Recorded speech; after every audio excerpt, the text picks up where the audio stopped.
What's going on, guys? Glance here, your local KFC manager, and your first thought is gonna be, why am I dressed like this? What are you wearing, dude? Gotta represent. Okay, so let me explain. Have you ever seen that show, Undercover Boss? Well, we're taking part in it right now, as an organization. I decided I need to know what's going on behind the scenes. I need to know the nitty-gritty, the day-to-day stuff. So I'm going undercover. And while I've been undercover, I've had to find someone to stand in my place. So your big question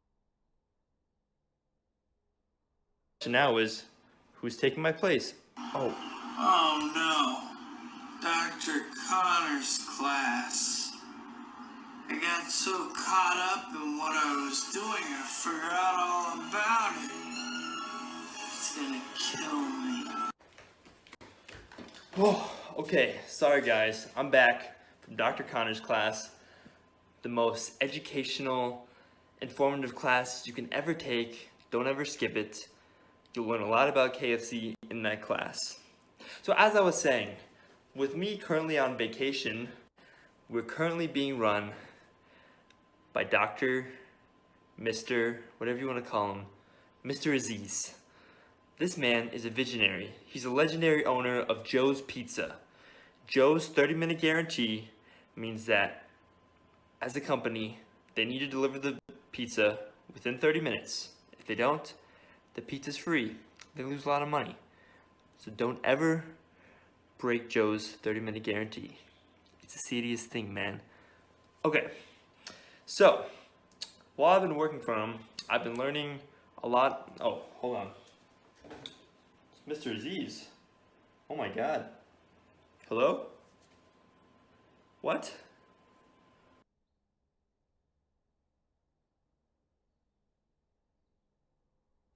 Really? Oh my God. Okay. Yeah, okay. Wow. Mr. Aziz actually just called me, and I have a super important mission. The fate of the universe, the fate of KFC, everything is on the line.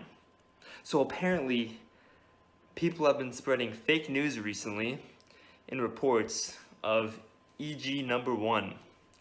Something about a Nova Galaxy. I don't know.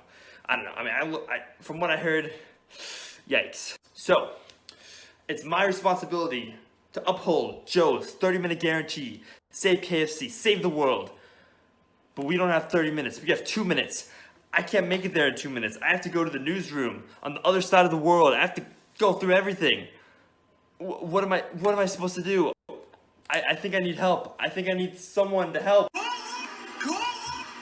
I'm sorry, Mr. Aziz. Okay, I'm sorry. I gotta go.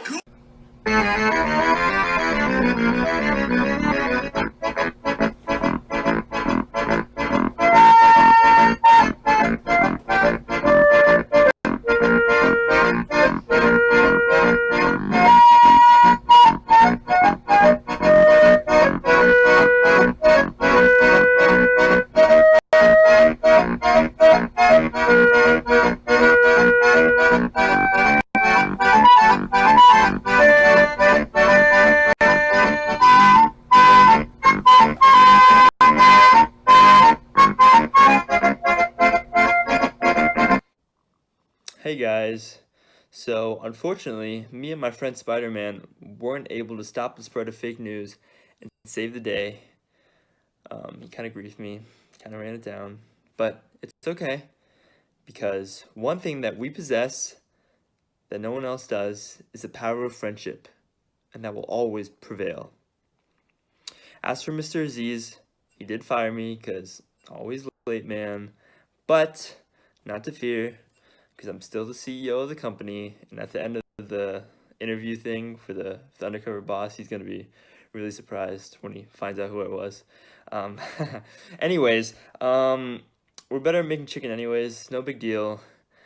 Until next time, KFC and watermelon is life.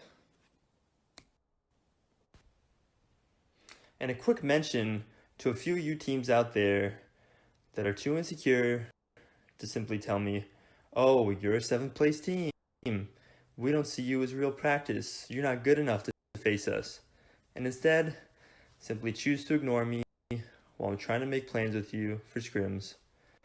To you guys, I want to say this. Ask yourself a question. The last time your teams scrimmed us, or even played us, why was it that your mid laner was getting dumpstered every lane, even when they're on hard winning matchups? I don't know, maybe you do. Till next time.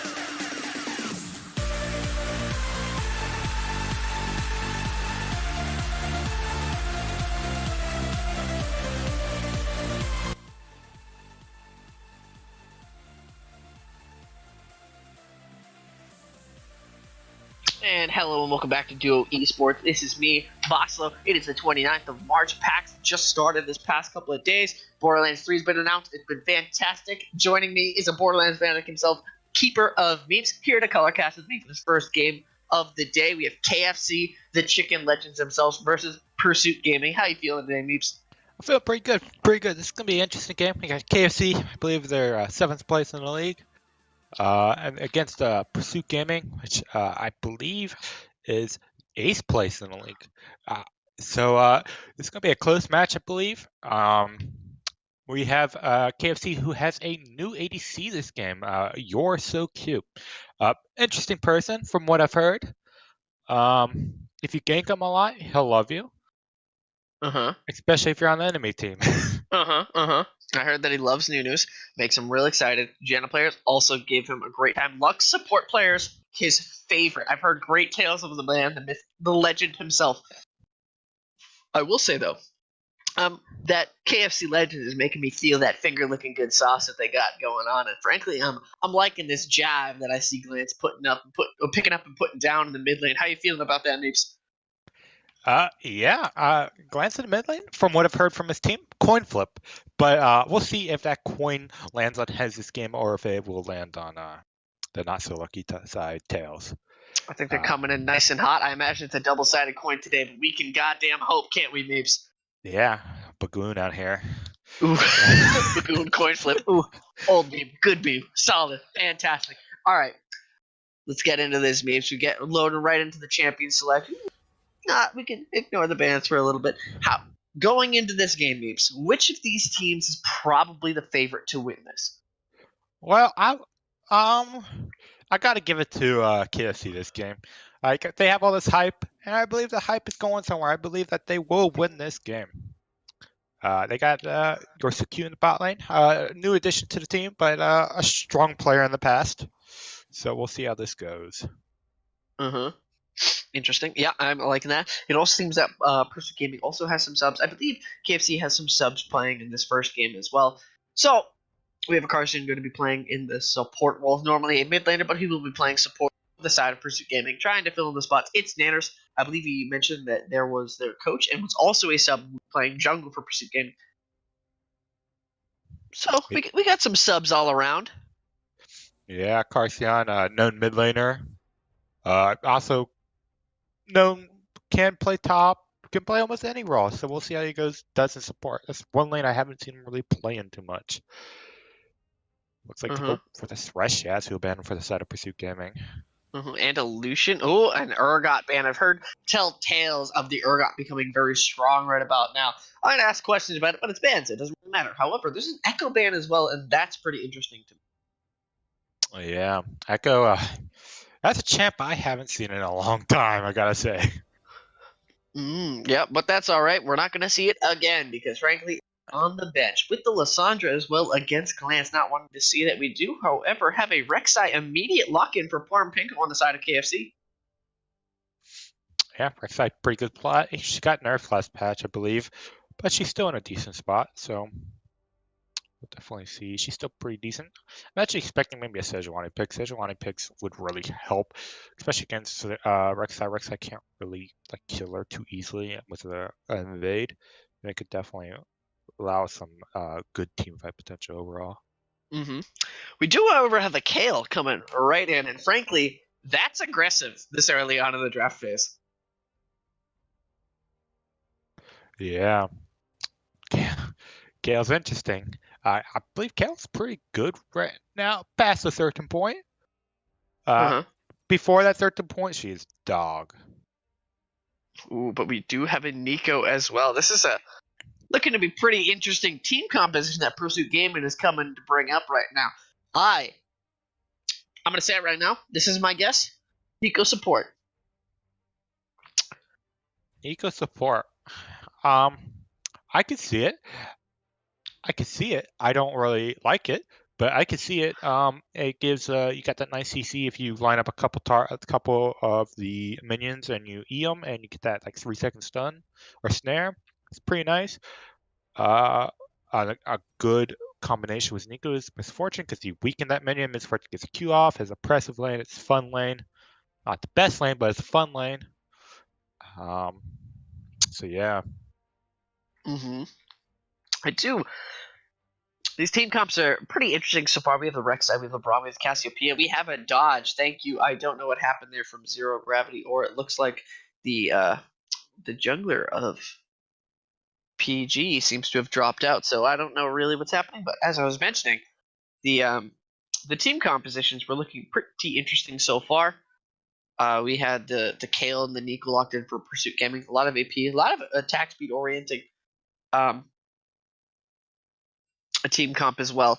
And then the other side, we had the Braum, we had Rek'Sai, we had Cassiopeia, which all go very nicely together. Lots of decent peel potential on the side of Rek'Sai. If it opts to become a peel bot with the knockup, and then you have the Braum who can give the shield for the Cassiopeia. Cassiopeia also having immense kiting potential with the Miasma in her ultimate as well. Yeah, so apparently from what we've heard, their jungler's internet dropped, so they should be taking the same picks and bans, even if they were mistakes. You still have to take them. So there's that, and yeah, with the Braum is a powerful support. I will say that, and especially in team play, his ability to disengage, engage, just this ability to peel off most people. Ability to just set up against you is just so astronomically good, and especially in a lower elo setting, it's not able to. It's not easy to get around that Braum because Braum is here. Mm-hmm. I always love a good old fashioned mustache ride from Braum himself. As I mentioned before on the cast, you gotta get the mustache going. Gotta make sure you have the mustache. It's the only way to truly play Braum correctly. And frankly, I don't know if Nace has that mustache, but I believe in him. He has the mustache in his heart. That's all that matters. Yeah. The Cassio pick. Cassio's pretty good against I don't remember what to pick. The Kale, not really good against Kale and Nico. Cassiopeia's Miasma won't do too much into that so far. It could definitely be a nice just team fight, like a nice engaged dissuasion from preventing Pursuit from going in.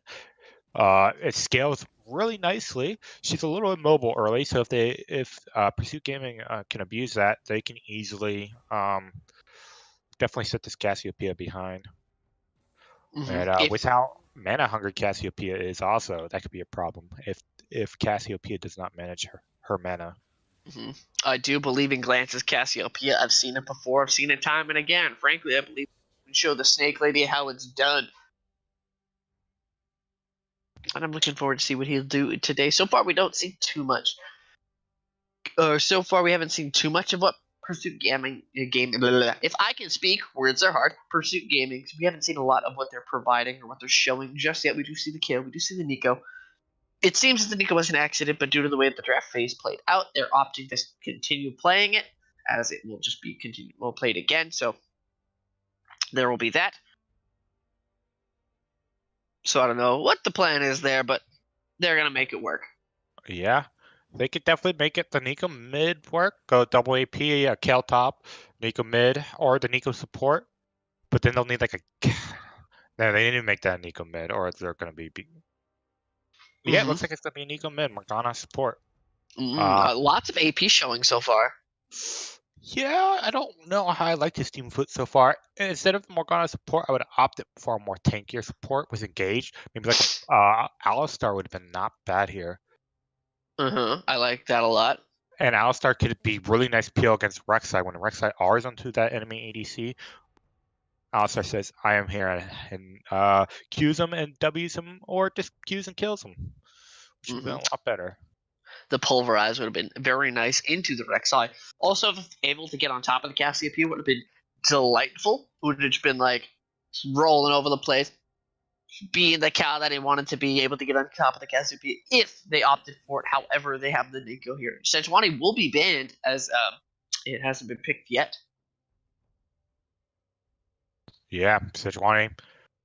Really good, nice ban, actually. Seeing that Pursuit Gaming did not pick that up. That was the pick that Pursuit Gaming needed. They needed that engaged tank. That was exactly what they needed. Now they don't have it. And also, he gets some 80 carries banned away from Urso too. His Varus, I've heard, he was hyping it up to me privately before the game. I was pretty excited to see it, and it is now gone. We do also have a Sivir ban as well. So, lots of utility supports taken off the page. I wonder what You're So Cute will opt to play instead.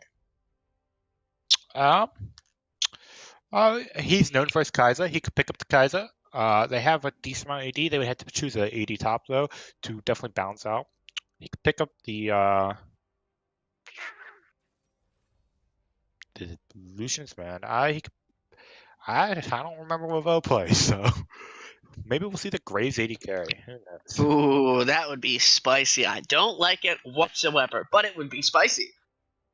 I do imagine that his Kai'Sa is a good pick of his. I think he might look towards the Ezreal, give the old Shuno special.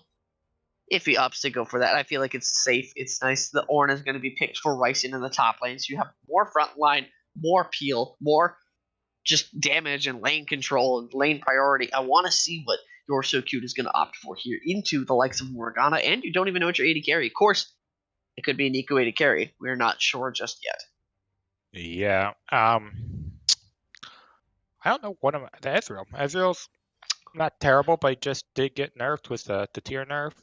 But that only affects his late game. His early game is still as potent as it has been. Look at me, I'm pretty good at this. Guessing that Ezreal. Unlucky. Yeah, Ezreal's good into J4. So it's real nice. You can also... I think Ezreal's really good here to all of the champions that Pursuit Gaming is picked. Honestly, if Morgana can land the binding is ideal, but Ezreal being really hard to get on top of. And that is a Vayne. Yeah, Vayne. So we do see it's Nico mid, I hope. Vayne ADC. They're doing a lot of swapping. Is it Vayne ADC? We'll find out. We will see. Okay, it is. There it goes. We're in there. We got Vayne coming in. We got Vayne Morgana bot lane into the Ezreal Rek'Sai bot lane. That's not right.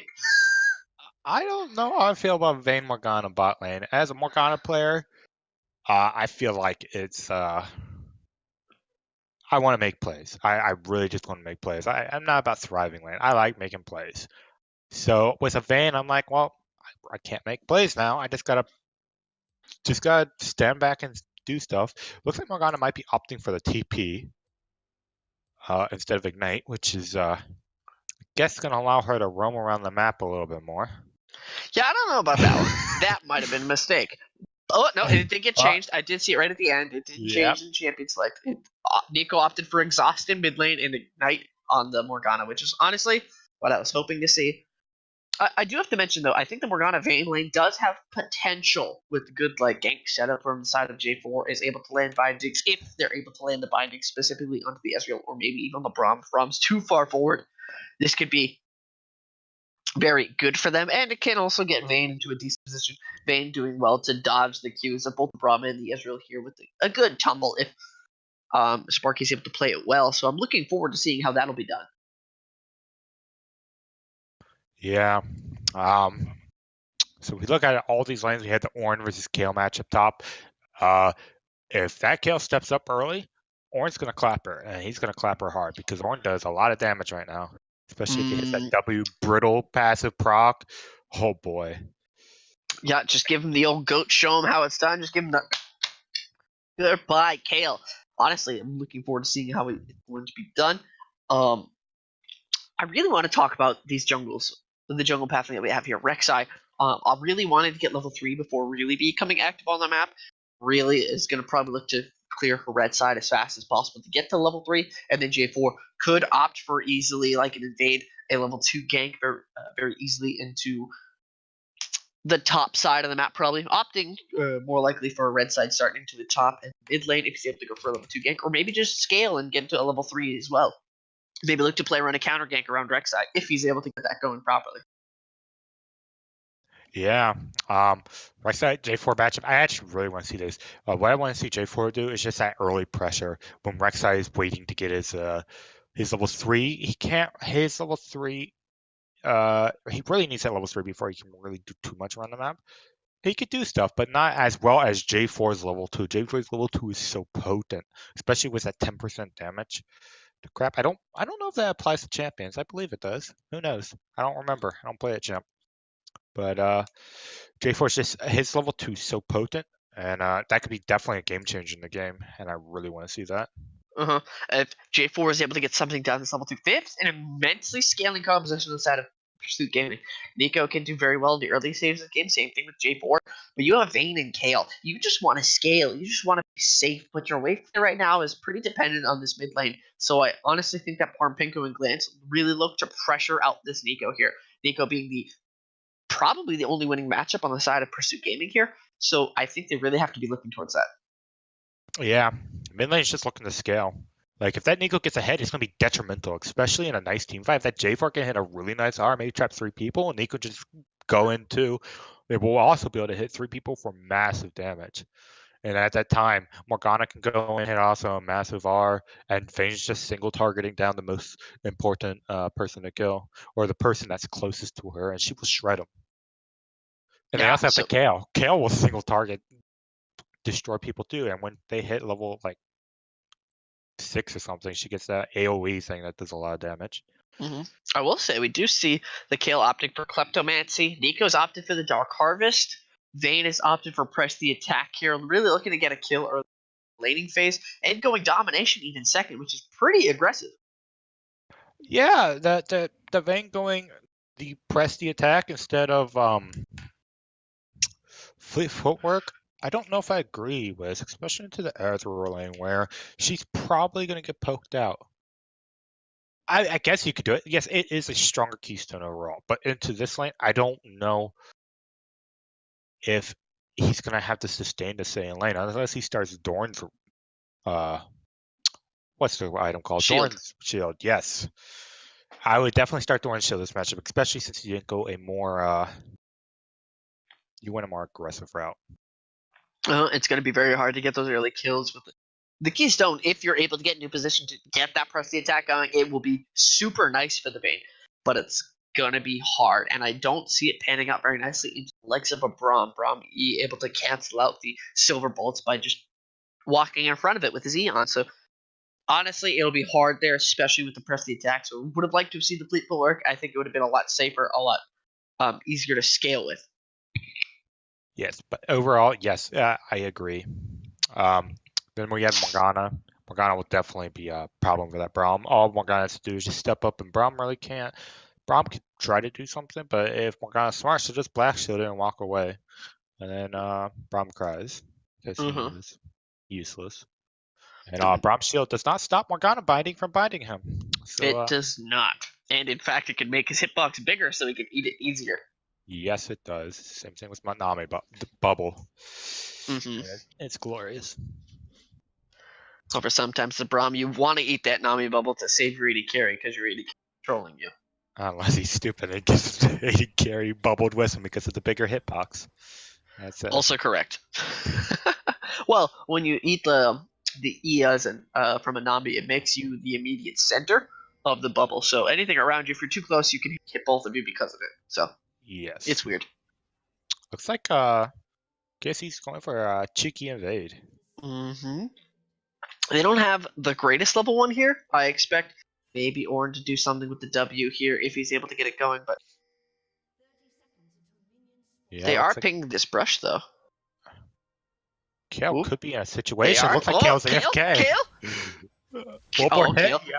There it goes. Here it comes. There it goes. There's first blood given over to You're So Cute. So the first blood for his debut game on KFC, showing him wings are coming hot and spicy today. Yeah, it looks like Kale was having a moment there, thinking to himself, and then all of a sudden, 4 people just appeared in her bush. Uh-huh. Tommy two-time needed more time and frankly lost his flash, but so did Ryson. Both still having their teleport, which is fine here. It's my boy Tommy 309. Let's go. Oof. Man, stop playing Singe. Don't lie to me. Looks like Rek'Sai's going for his red start. They're not going to try to do anything on this top side. I will say, interestingly enough, it looks like Pursuit didn't even get a ward in the bot side of the map after seeing the invade onto the Kale. Yeah.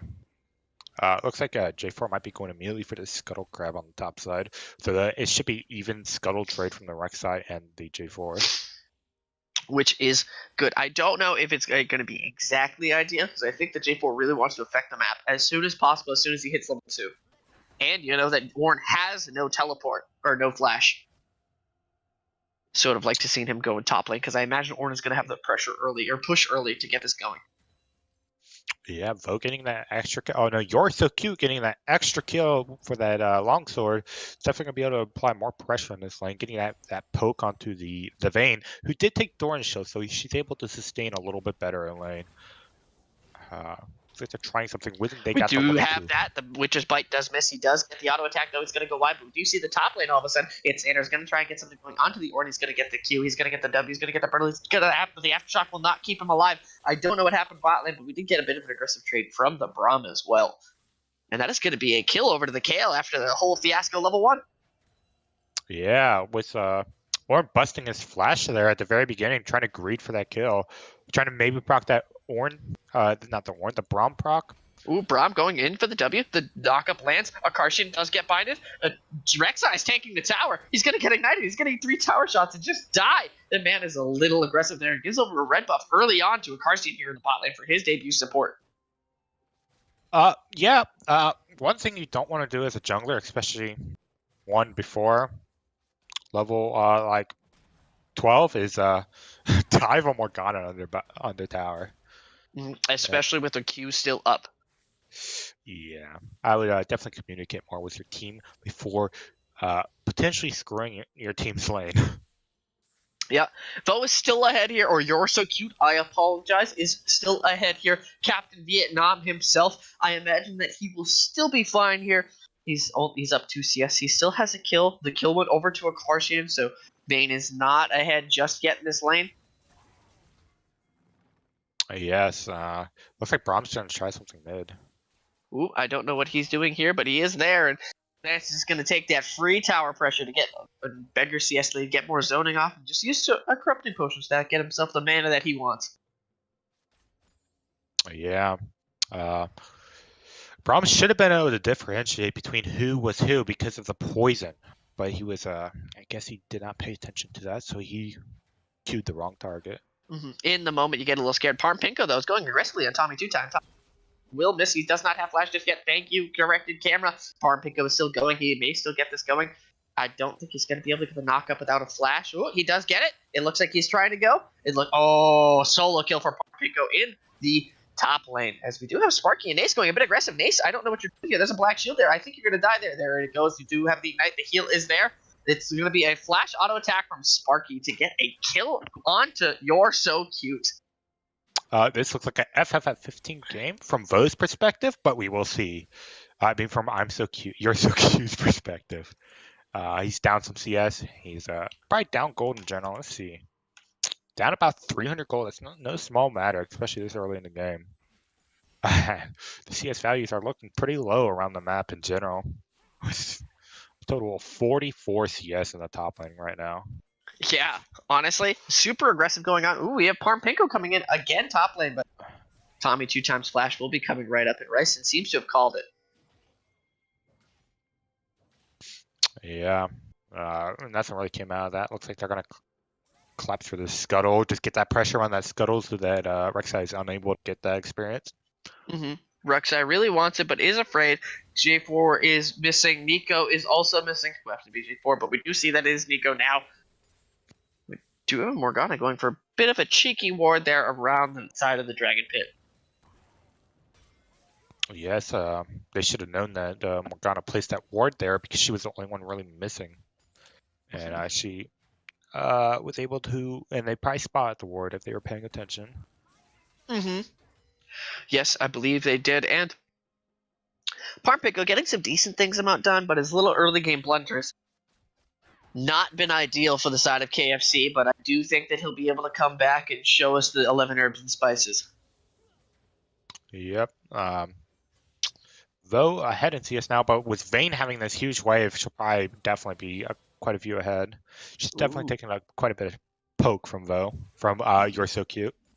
Yes, You're So Cute. Not well, able to get some decent amount of poke here. Getting the Klepto procs as well. Sparky not having fleet footwork is going to be able to get poked in her time, but does have the build water cutlass so far, so we'll have an extra amount of lifesteal to come into this, which will be very nice as he's really going to need it in this lane, especially at this point in time.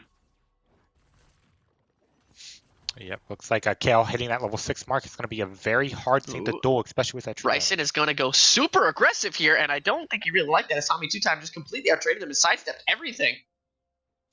Yep, with Kale stacking her passive, she was able to do a lot more damage than Tommy 2x Ryson liked. Yeah, Ryson was not happy with that, but getting his pressure that he needs to right now. I imagine that with this coming up, Kale having no teleport, Ryson's teleport coming up. Ooh, we do get this immediate. Parmpiko is seen on the ward, but will not be able to get anything for his troubles. Yeah. That could have been very bad if that J4 was at his Scuttle instead, not his Scuttle, his Gromp instead. It could have been an easy pick. They would have been able to collapse on that very nicely, and luckily Parmpiko does get queued a little bit early. They opted not pay attention to it and just go for it and just stop it from happening in the first place. So yeah, things happen. It's looking pretty good right now for the side of Pursuit Gaming right now. They have the scaling game, and they're playing it right. With that, when that Kale gets to late game, she's going to be extremely hard for us to mess with. The Pursuit is like the one with the scaling composition and getting further and further ahead into this game, and even up in gold at this point in time. Nobody's even able to really contest or really want to do anything on the side of KFC, and this is exactly what you don't want to see.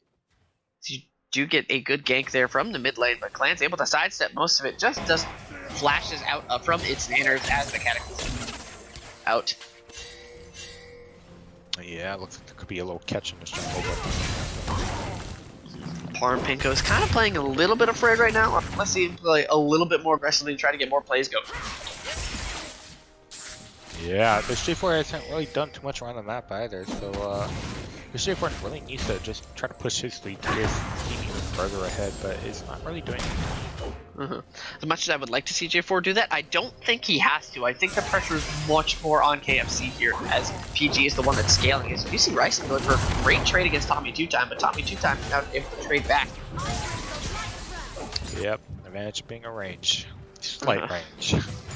Yes, a slight range. Feeling pretty good in that matchup right about now. Especially considering he has the Sheen, he's got some CDR, he's got some mana, but that Q definitely hurts though. Yeah, I would suggest that this one goes for a Abyssal Mask. I feel like that could be very good. Yes, I think that would be super good in this matchup specifically. J4 is up for a more AD focus build, going for the Warrior enchantment, which is good for him. But if J4 is not putting enough pressure top lane, I think going towards the Abyssal Mask would be very good, considering the Nico, the Kale, the Morgana are going to be like his prime threats at this point in time. Vayne will be strong if he's able to get the auto attacks that he needs to, but it's going to be true damage anyways. Yeah, both Kale and Vayne will be doing that true damage late game, and they're going to be able to shred that one alive. This Orin's going to need as much HP as he can get, but gonna be rough if he's not able to get anything going, especially this early on. It's 10 minutes into the game. There's nothing really happening for the side of KFC at this point. Yeah. Yep, just Kale's gonna try to get some items. She's backing with 2,000 gold. That's enough to get a lot of components of the Triforce, maybe even finish it. If that's what he's looking for. Ooh, Tommy 2-time though. Be able to heal, maybe get away. The brittle is proc, the Q is down. Tommy 2-time does ult, the stun does miss, the damage is not there. The brittle does get proc, he's afraid, he doesn't want to finish it. He opts to flash away rather than flash for the auto attack. Man, Tommy 2-time living on like 10 HP. With minions almost killed. That could have been very good for Owen, but instead Owen gets nothing and is still down 12 CS, or 14 CS. And he flashed away rather than trying to finish that kill. Tommy 2-time still has his flash, has his teleport. This is honestly just good for Tommy 2-time here, except he did teleport back to lane. I don't think he needed to, but he does opt for it. Yeah, if I was that Owen, I would have flashed on top of that kill just to get the kill. You get the health to live auto?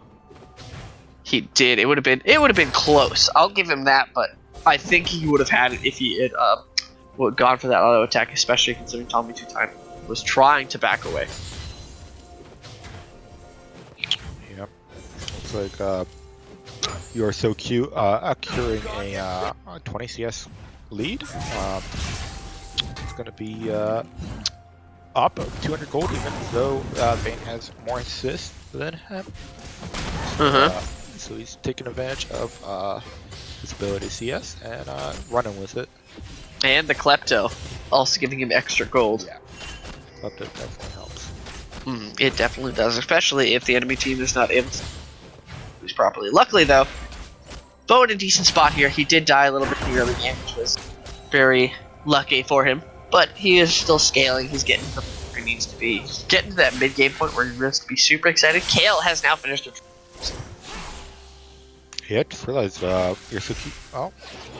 Ooh, Glance getting a bit aggressed on again. He won't get the Q down. The E is there. The damage is coming up, but he does not like that Q damage from the Nico and just runs away. Honestly, that was pretty well by Glance. He R'd the J4 in the middle of his R, so J4 was frozen, petrified there, and wasn't able to really do any more damage there. Getting stopped before his burst comes out, and he EQ'd into the lane, so it wasn't able to get much more damage going. Yeah, Cassia doing pretty well in their lane so far. It's a late game matchup. Farmpinko is going to go aggressive. Will land on top of Zero Gravity. Zero Gravity doesn't get the exhaust. He's going to get EQ'd. Farmpinko is still here. He's going to get the damage. The R to dodge to Nico, but no, he mistimes it. Farmpinko with a good Zanya is there to get. He will still land. He's still going to die. He does have the rebel. The E does land. That is another kill over the side of KFC. KFC trying to get back into this game. This Ryzen will help him push down the mid lane. Yeah, KFC just needs to get this Cassiopeia ahead. If this Cassiopeia gets to link him, even the Vayne and Kale will have problems with that cast. Especially if this cast gets enough peel. I also think that KFC do have a great composition for kiting backwards.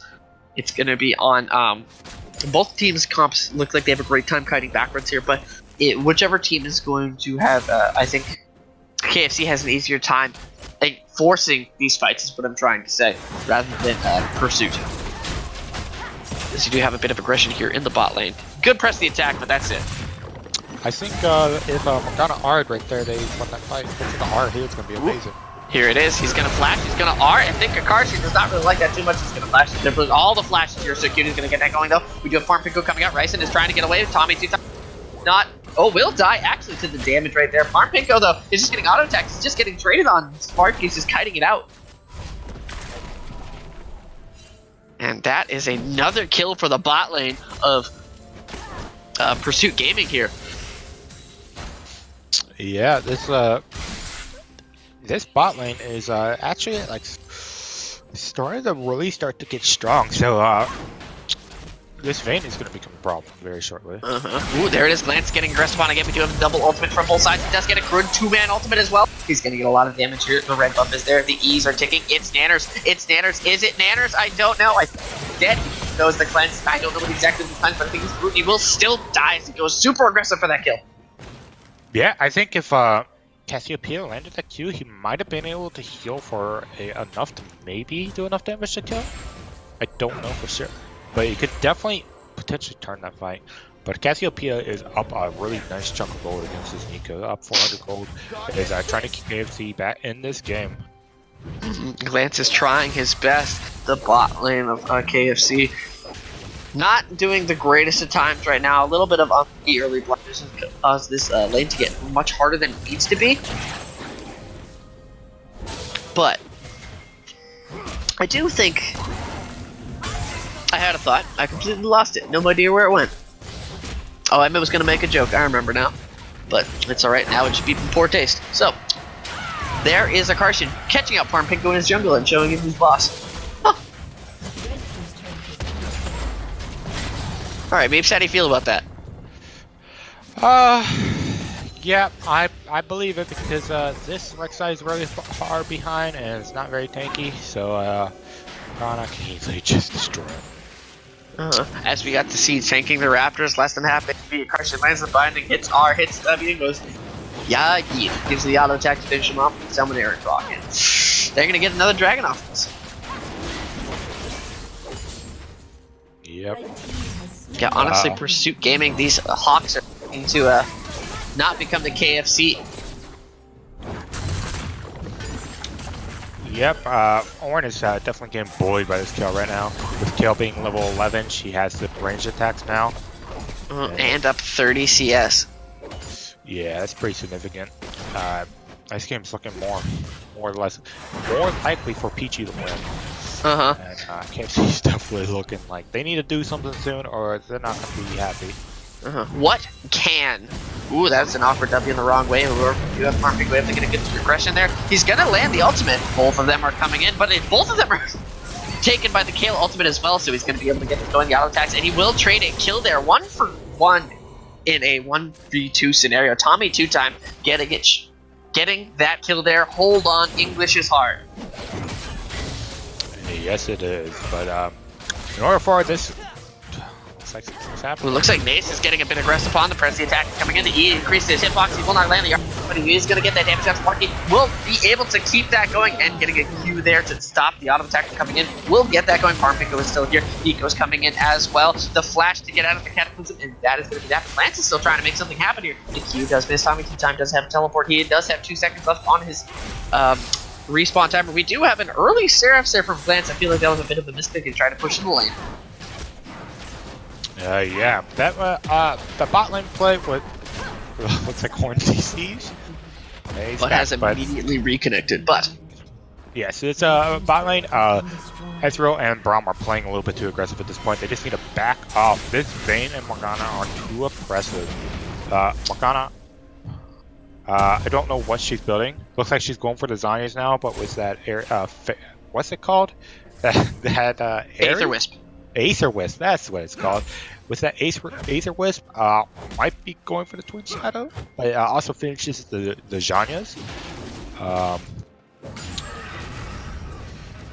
And with that, we'll be able to definitely do a more potent engage because she will not be able to be focused. And it's going to be very hard to really do anything about that for an SR.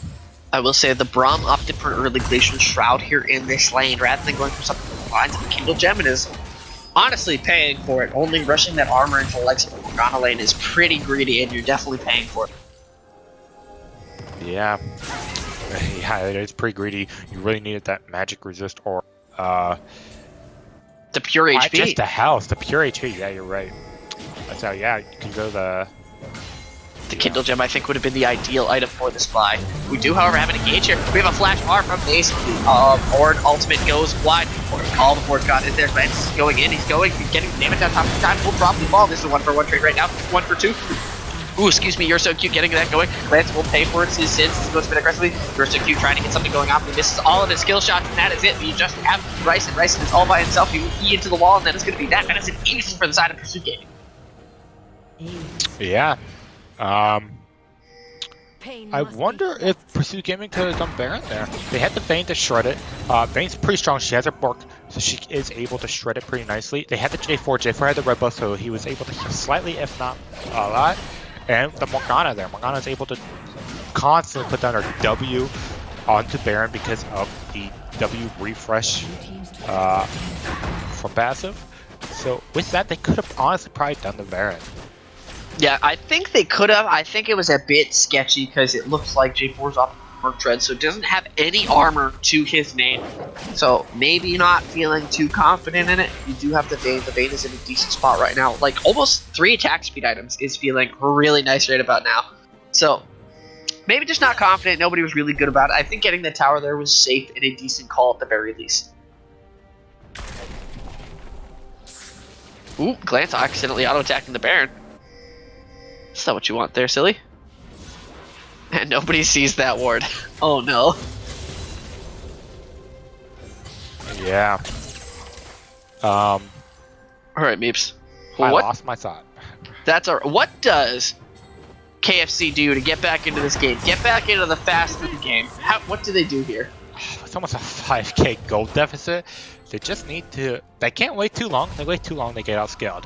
They gotta work around maybe a quick pick, and then try to force something down. Try to get maybe try to ace them in a 5v4 situation, as long as they have proper positioning. And then with that, get objectives and try to just get an inhib or get enough for a Baron. That's roughly what you have to do right now. If they could sneak a Baron, especially with the likes of a Cassiopeia and Ezreal, they can do it. They do also have a tank in Ryzen here on the. It's like another dragon will fall to the side of Pursuit Gaming. Ooh, it looks like. Oh man, that was damn close from the side. It was. Unfortunately, Ezreal does less damage to stuff like that. Unlucky. That was. Honestly, I was like, man, he's gonna steal that, but that was damn close. Good stuff though. It looks like you're so cute though. Will get this Raptors, but he's gonna be looked at aggressively for it. Yeah, with you're so cute finish. Schneider also really nice CC. Can definitely help with the disengage and even the engage if need be. Nice to get poked out a little bit, but you're so cute, able to poke out the Nico as well, getting some decent damage. Vayne is all by herself in the top lane, and I really feel like that KFC should have been forcing something around mid lane. Tommy 2-time doesn't have to teleport. Vayne is top lane. Vayne is a lot of their damage here. You do have a Carson here on the Morgana, but I think they can force something here if they just try. But Armpico looking for it now. The Black Shield is there. No knockup will be found. Just a little scared as You're So Cute opting to try and Sparky, but I don't think he really wants this. Sparky is doing a lot of damage, and there it goes. We do have a pause right as I believe You're So probably fall here to Sparky. He's gonna have to flash away, I think, here. It looks like Rek'Sai is on his way, but I don't know if he'll live or not. I think Sparky can 2v1 the situation if he plays it properly. Yeah. Pause coming in. Vo might be able to get out. I doubt it. Vo, I mean, You're So Cute has to flash up. Don't know if he has to E up. But with Vayne's arc on right now, I'm pretty sure Vayne can still gun him down. I think he can get it. I think he can also knock Rek'Sai away. As I yawn right into the microphone, which is real good. But I think he should be able to get this going. I think Glance is not going to be in a position to be able to save him. He might be able to flash R if Sparky goes super aggressive once You're So Cute probably flashes away, because that man's probably spamming that DQ right now to get away as soon as he can. Yeah, I bet. I bet. Especially after that press the attack, Silverbolt proc just hit him, and he's like, I do not like this. Another auto attack about to be in the air. Mm-hmm. That's going to be another like 150, 200 damage. He's going to maybe barely get away, but we shall see once this pause ends up not happening. But Pursuit Gaming has 3 Ocean Dragons. 3 Ocean Dragons. That's so good against Ezreal. That means if Ezreal pokes you, it doesn't matter. Just back off for like 5 seconds and you'll be full health again. There's so much sustain side here. The Vayne with the Bork already a first item with the immense amount of healing from the Ocean Dragon. It looks like Tommy 2-time has opted for the very AD focused build of the Trinity Force. I believe is going to look into probably Rapid Fire Cannon after that. You have the tank stats now coming in for its nanners on the J4. You have Nico over here opting for the Deco full AP Nico build. And then you have the Morgana sustain that's going to be coming in from her passive. I was completely unprepared for that pause. It looks like Sparky not able to get that kill. It doesn't immediately fall, and we'll just get bursted down by the Q and R of Farmingo. Yeah. Vote instantly, hitting that flash button, and then the turnaround. It was definitely unfortunate. Ryson, though, getting a bit of a decent trade against Tommy 2. Still not liking it so much. Call of the Forge God has been called. It looks like it will go wide. Tommy 2-Time is going to try and connect this out. He is getting Righteous Glory down. He's going aggressively. Ryson really wants. He's really looking for it here. He still has his teleport. Tommy 2-Time is going to just run away as he does not like getting chased down by this horn. Yeah, with Kale's W, she gets a massive amount of movement speed, and it doesn't matter if you pop that. Yeah, it doesn't matter if you pop your Righteous Glory. You're not catching them, unfortunately. The heal is and gives an immense amount of movement speed and just runs away casually. So that stinks. But with that in mind, we do see some semblance of hope from the side of KFC. Sparky finally dying here. Does go a bit over aggressively. His final hour did get used. The kill for You're So Cute, able to survive with a flash. Can KFC keep this up? We will see. Morgana is being a hefty 7-0. Goes for the Ardents on Morgana. I am not a big fan of Ardents on Morgana. I agree, but maybe really trying to get into the Sparky basket. Vayne is like, he's 4-1-7. He's doing decently well here. Maybe hoping that the E Ardent procs will use it and keep him alive from CC and also be able to give him the extra attack speed and damage onto his objects, the extra life steal there. Yeah. Looks like they're going for like a Death Bush on the side of KFC, but they catch nobody. Nope, they're trying. Akarshian does walk up. He gets Q, but that Nace does not like that. He is getting beaten down by the Baron as he's like almost half HP right now, so that was probably not ideal for the side of KFC. Yeah, I think Nace needs health. He needs a magic resist. He needs everything at this point. He is very far behind Braum. Only has he finished his support item, and he got his Zeke's Convergence, so he can buff the ADC. But I think he really needs a nice Val. He really needs that. I think he also definitely really wants an Aegis of Legion in this game. I think it'll be really good for their team. I don't know which one he wants first. I'm pretty sure he wants the Night Val, or at least the Kindle Gem. He really wants some HP at this point. He does not have the HP to use it effectively. He does not have the HP to survive. Yep. Been getting hit by that Q, but nothing comes out of it. Probably just gonna regen that in a couple of seconds full because of triple Ocean Drake. Right now, they just need to set vision. Be ready for this dragon fight, and if somebody gets ace, they just go for the Baron fight. This could be a damn near turning point in the game if there's a good dragon fight here. It looks like PG is getting a little bit poked out here from You're So Cute. Glance, he's going to get a little bit of extra damage onto Sparky and Zero Gravity here, but try and get the positioning and the priority for this dragon if they can get some good decent vision there, but they're just opting to stay in the mid lane as Akarshian and J4 are able to hold off by the dragon. PC Bryson and Tommy 2-Time trading a bit aggressively at the bottom. Looks like PG might be trying something right here. Ooh. Do have Akarshian able to proc the Guardian with the W. The pool is there. Nace is going to walk up. Akarshian walk himself. The Black Shield goes wide, or the Black Shield does not go wide, but the Dark Binding does. Does, however, have this, but the Braum passes will get proc. Oh my, that is a great Braum ultimate. Marky's going to go in. He's going to come into this. He's not really liking this. Glance is going to keep going. Armpit is really liking this here. We do have Glance murdering everything with You're So Cute. This is really good for the side of KFC. Miasma does land. We do, however, have Ryzen falling down in the bot lane, and that is 3 for 3 all in all, just due to the Tommy 2-Time getting a solo kill, Glance getting, and it's Nanners getting away. So yeah, honestly, that was even. Yeah, it was even, but I would say that it's better on the side of I can't think of the name of KFC because they got the tower also. That allowed them to get goldies on the proper perk people, and it showed that they gave them maybe some confidence, knowing that hey, we can win these fights as long as we play them right.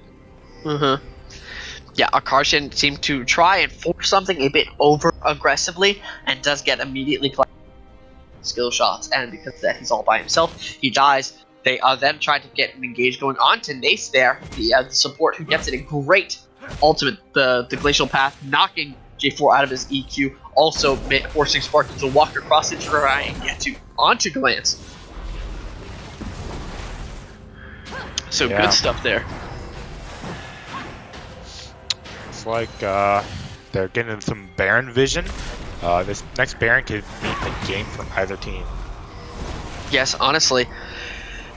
It's going to be pretty close. Ooh, we do have a Carson. Carson did a bit of an awkward spot again. He's going to get knocked up. He's up the ultimate going down. The chains are there. He's going to get them. He's going to get the Q. It's going to be gifted over to Yorsa Q, but Lance is going to take it instead, feeling that he wants it instead. The Harm Pinko is in a bit low. Doesn't really want to start the Baron just yet, but are they able to make something happen here in the mid lane?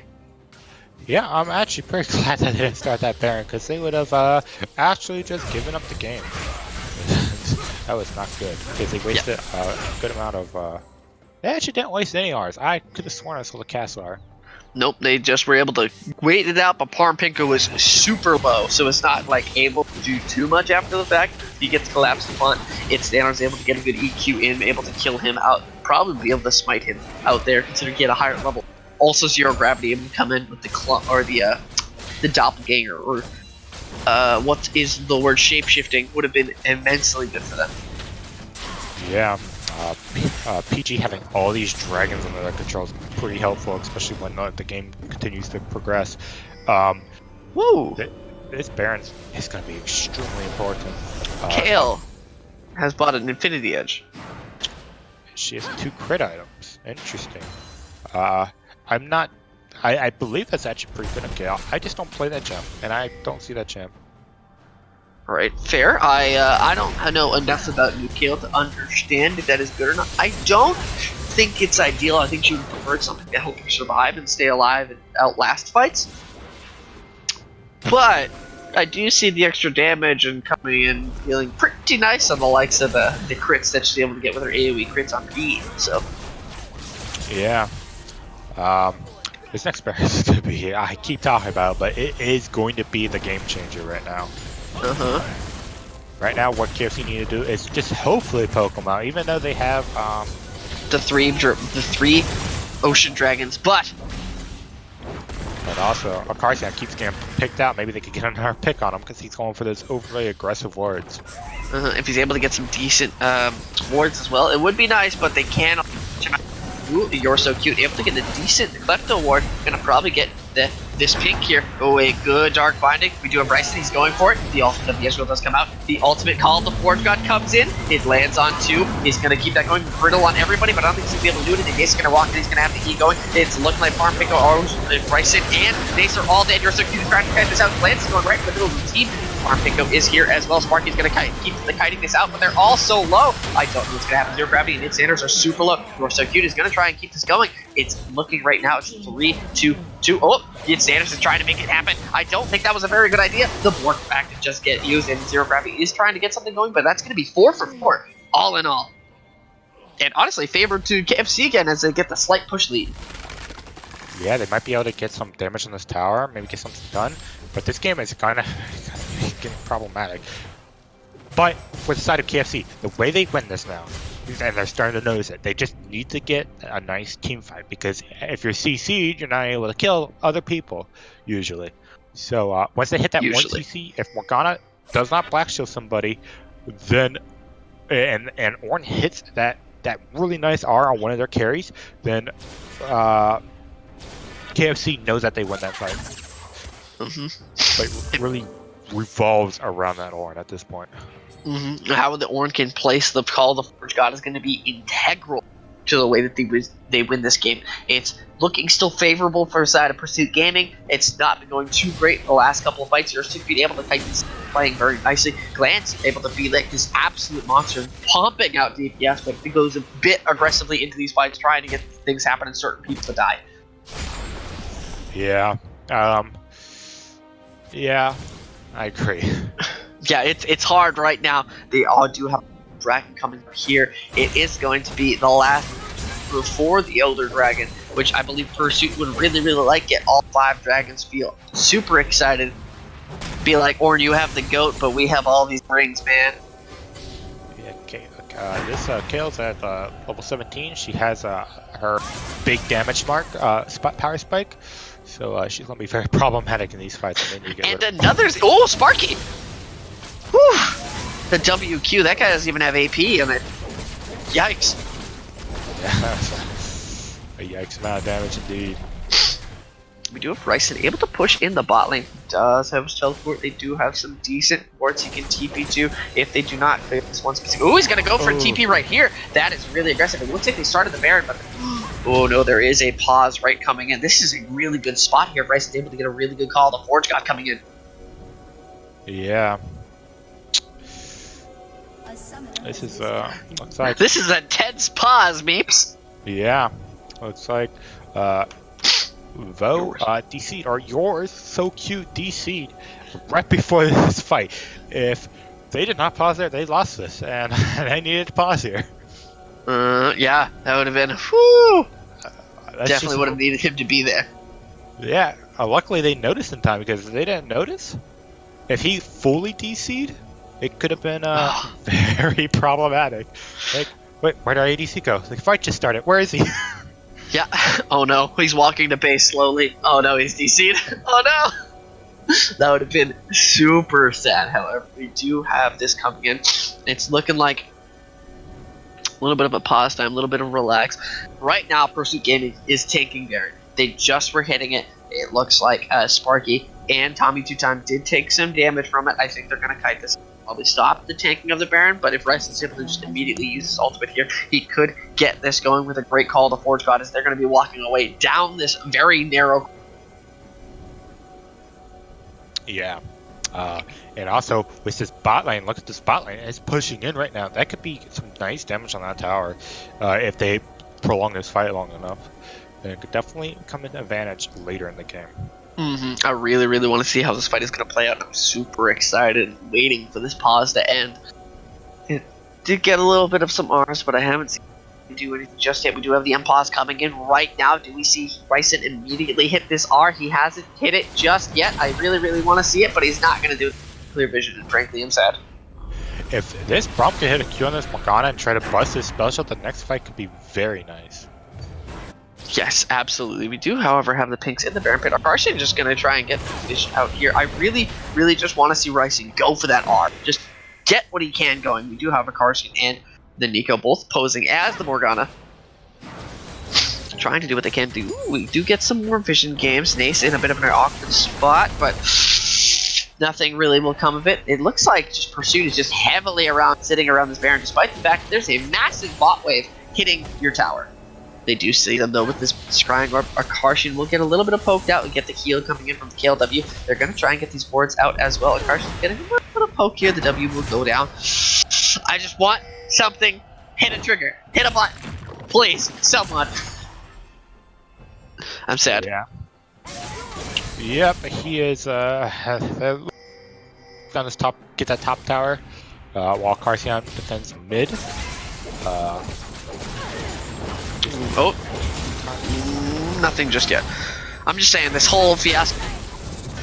You ever like get that feeling where you need to sneeze, you know you can sneeze, you feel it tickling in your nose, but it's just not happening? That was what just happened. Yeah. Yeah, that was Ooh, Nace gonna get the Q. The Winter's Bite. Farm Picker will get engaged on. He will E out of it. Nace will get a good R flash, but I think that's it. That's Cataclysm though, traded for an ult, traded and flash as well from Nace, but they are gonna start this Baron now immediately. They're in a bit of a, they're gonna try and keep this going. I do want to see Call to Forge God does come down. It's on top of Sparky. He does get, but that does not go interesting. We do have the miasma coming out. There's lots of damage coming in. Ryson is in the middle of the team fight and the fray. Nace is trying to do what he can. Ryson is in there. Akarshan is trying his best to get into the middle. You're so cute. Plants are the people to be looking at for KFC. They do get some damage out on Sparky, but the ultimate of Kale will keep him alive. Ryson is in the back line. He will not be able to get anything going. The auto attacks from You're so cute are so strong. He does do a lot of damage, but he's getting collapsed upon here. Will he get another kill? He will not. It looks like Lance is the only person that's alive from KFC, and it's looking like he is gonna be the scared snack and try to back out if he can, but he might come back into this fight, maybe look for a catch. Looking like he's gonna get the wave, try and make this happen, force them to not be able to get this Baron just yet, but he's gonna get collapsed upon. It looks like by It's Sanders trying to get into but it doesn't look like they're going to go super aggressively into here. Oh, it's Nanners maybe looking. The E does land. The flag is there. It's looking like, oh, we have that. The Cataclysm is up again. Let's try to get this out. He does have the flash. He does have the E. He does have the damage. EQ does land. It's Nanners is going to go down as well as Glance. Honestly, Glance stalled that out long enough so that they didn't really get too much. They had two people chasing after him, so they weren't able to potentially get that in ahead. They were too busy chasing. Yeah, honestly, I didn't even realize Pursuit were able to finish the Baron there. I figured that they would melt it, but I didn't even know they melted it that fast. Yeah, honestly, I didn't notice until a couple seconds ago. So then I noticed that, I'm like, oh. Yeah, I heard the Baron recall, and I was like, wait a minute, they got the Baron? Yeah, as it turns out, Kayle Vayne really destroyed Baron. Yeah, who would have imagined? Honestly, no idea. Frankly, they're a genius.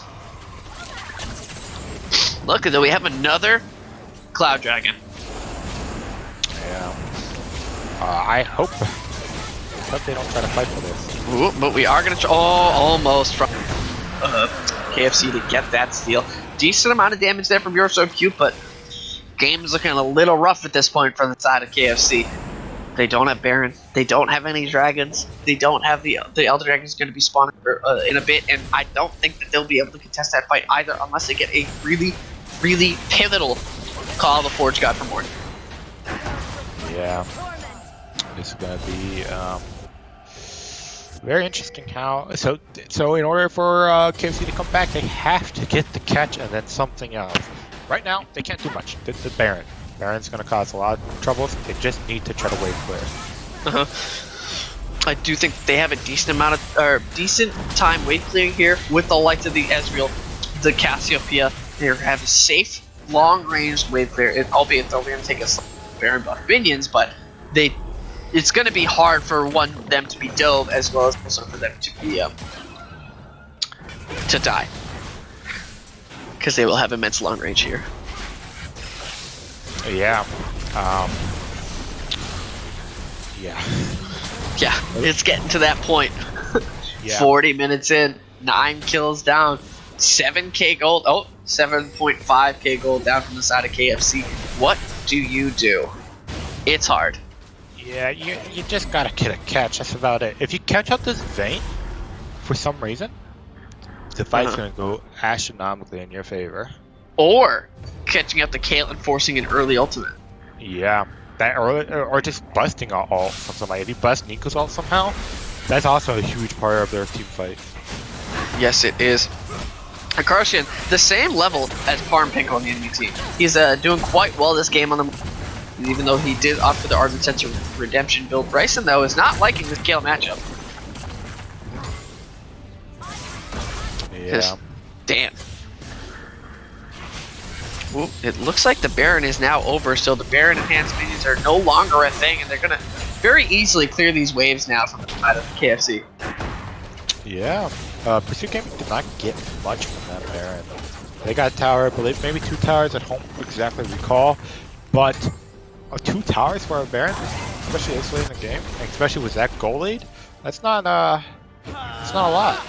Yeah, honestly, it's all thanks to Glance, as you mentioned before, him able to stall out long enough so that it was a hard time for Pursuit to actually get the end. He was able to get the minion waves and force that, so it wasn't able to hit the tower in time. So they were only able to get 1 tower, and now they're having a hard time. They have the Vayne really wants to get underneath the tower to get the auto attacks in, and nobody else really on his team can safely auto attack towers but the Kayle. But Kayle is just murdering this tower top lane as Ryzen is just struggling to do anything about it. Yeah. Looks like just Morgana just checking out Qs, trying to get a catch on somebody important. If that catch happens, with a nice dive from the J4, they can easily force something. Especially with Kayle keeping on top. YoroSoCute eating that binding and that damage. I really, really want to play on this Kayle. Keep Ryzen out of this. Keep this turret alive. I feel like it's so integral right here. Farmpink Goat will be caught out a little bit, but they have to pick a side here. Oh, there it goes. Kayle gets the auto attack onto that tower. The tower is dead. They're going to go for the inhibitor. It looks like KFC is just slowly being choked out right now. YoroSoCute trying to clear these waves, but Tommy 2Time does not care. This man is ready to just scale and get to the point that it needs to be on Kayle, which he is at. This man is 4 items on Kayle. almost 5. This guy is running away. He's going to be able to kite out Ryzen here. Ryzen not liking this amount of damage. He's getting the slow auto attacks are coming in. Nace running right into the middle of the team. The Call of Forge God comes out as well. We do have some damage coming in. Akarshi looks to fall right at the medium fight. Armpico is down as well. The Void Rush will not be his friend there. We do have Ryzen trying to get something going. Glances in the fray. He does miss the ultimate though. Ooh, it's Nanners. I don't know what you're doing there, buddy, but you are not liking that. He does get a bit of damage. Tommy Two Time is trying to keep this going. Zero Gravity is going to be able to kite out this fight. Honestly, just 1-for-1. Yeah, support for jungle. I don't know how worse that was, especially because Baron's up and their jungler is now down, so that can be very problematic. No R's up on the side of KFC, while J4 still has his R. It looks like everyone's R's are about to come up and maybe do something. Oh god, it's never mind, it's starting to go. They're looking. Nace is, however, in a bit. Not liking that. Goodbye, Ornn. Norsoq trying his best, but will just die as Sparky gets on top of Tommy Two Time, trying to get the auto attacks down, but Nace needs to be the person peeling, not the person running, as get chased down. It looks like Pursuit Gaming getting to the scale point in the game. He's gonna look for Nate. Oh, he does not EQ. He just tries to do a bit of BM from It's Nanners. This man is Nanners. He will get a good catch with on the farm pickup, but will probably not get anything for it. Glance if it's good damage. Void Rush is coming out. He will be able to keep this going. The auto attack. He cancels an auto attack. He will not be able to get the passive off onto the J4. However, the miasma is there. The Q is there. Sparky, I don't know what you're doing there, but those hurt a lot as Farmpick was able to get this going as well. He will be able to flash out good there from Glance. The Q does land. He's going to get the speed. The phase rush is there. He does have the Zhonya's as well. Akarsh is going to look for the ultimate immediately. He will not like that, and it will get him killed. Zero Gravity is also going to get a return. Johnny's Farmpick will try to do what he can to get him trade some damage, but he will die as well. Pursuit Gaming, 2 alive. Ryzen and Dorso up in 5 seconds to be able to stop this push for the game. I think that they'll be able to stop it or at least stall it for now, as I believe Pursuit Gaming is going to be the Elder Dragon or the Baron very shortly. As Ryzen is, Carson's created his recall. He's still looking, he's still here, he's still alive. He has the Black Shield though. Will he get away? I'm not sure. We have the Call of the Forge God coming out. There it is, the first pass through. He will get the slow, he will get the knockup, he will get the W, get the Q. Carson doing a good job is there, but it will not matter as he gets Q'd. Dorso Q will get another kill. It's looking like Zero Gravity will be able to kite away with the W and turning into J4. Whew. Yeah, a lot of things happen there. I'm honestly surprised PG cannot end this game. Just Little hard group things it, don't happening. get caught. Like, just kill Glance. That's all you had to do. For sure, Yorsacute does a decent amount of damage, but Glance is carrying him right now. The Petrifying Gaze has been immense, and frankly, I'm sad. I left my keys, my bottle opener downstairs, so how am I supposed to drink my... So, this game's nutty and long, so it's getting to that 45-minute mark. We know that PG outscales. You have a full build Kale.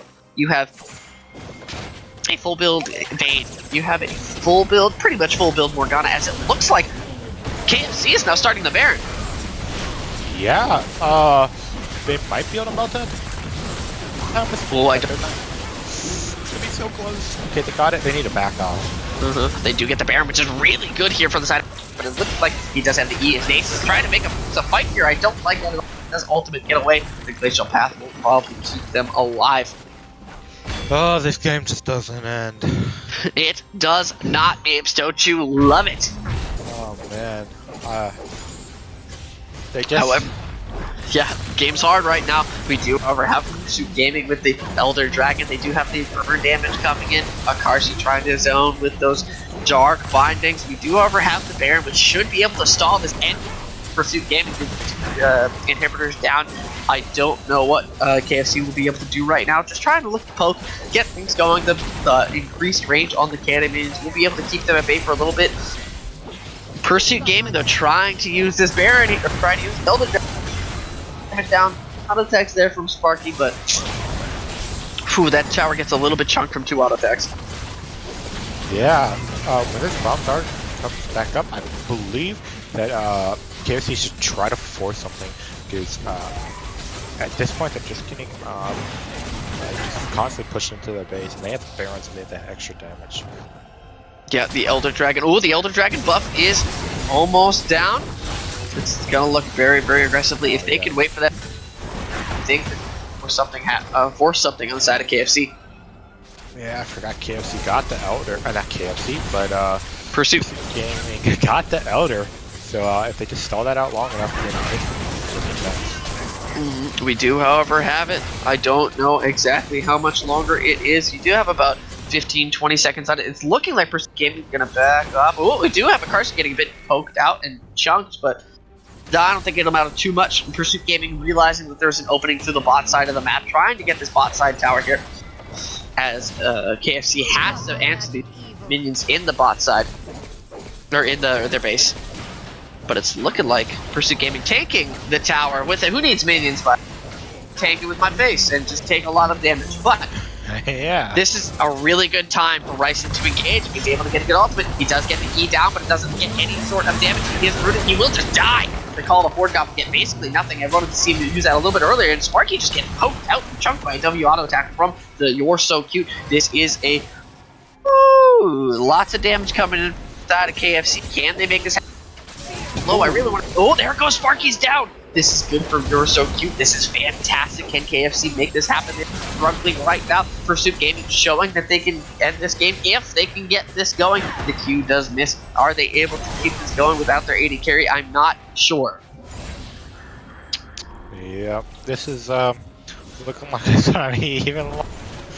Ooh, we do have. Ooh, Instanters does get a little bit caught out. The W is there. The has been used just yet. It's looking like they're looking for something here. Vayne does get a Guardian Angel now. I think they sell one of her items for that, but KFC trying to just keep themselves alive. Parmpingo will stop more recalls. Does find zero gravity as well. Vayne is still not alive. You're looking at a 4v4. There's.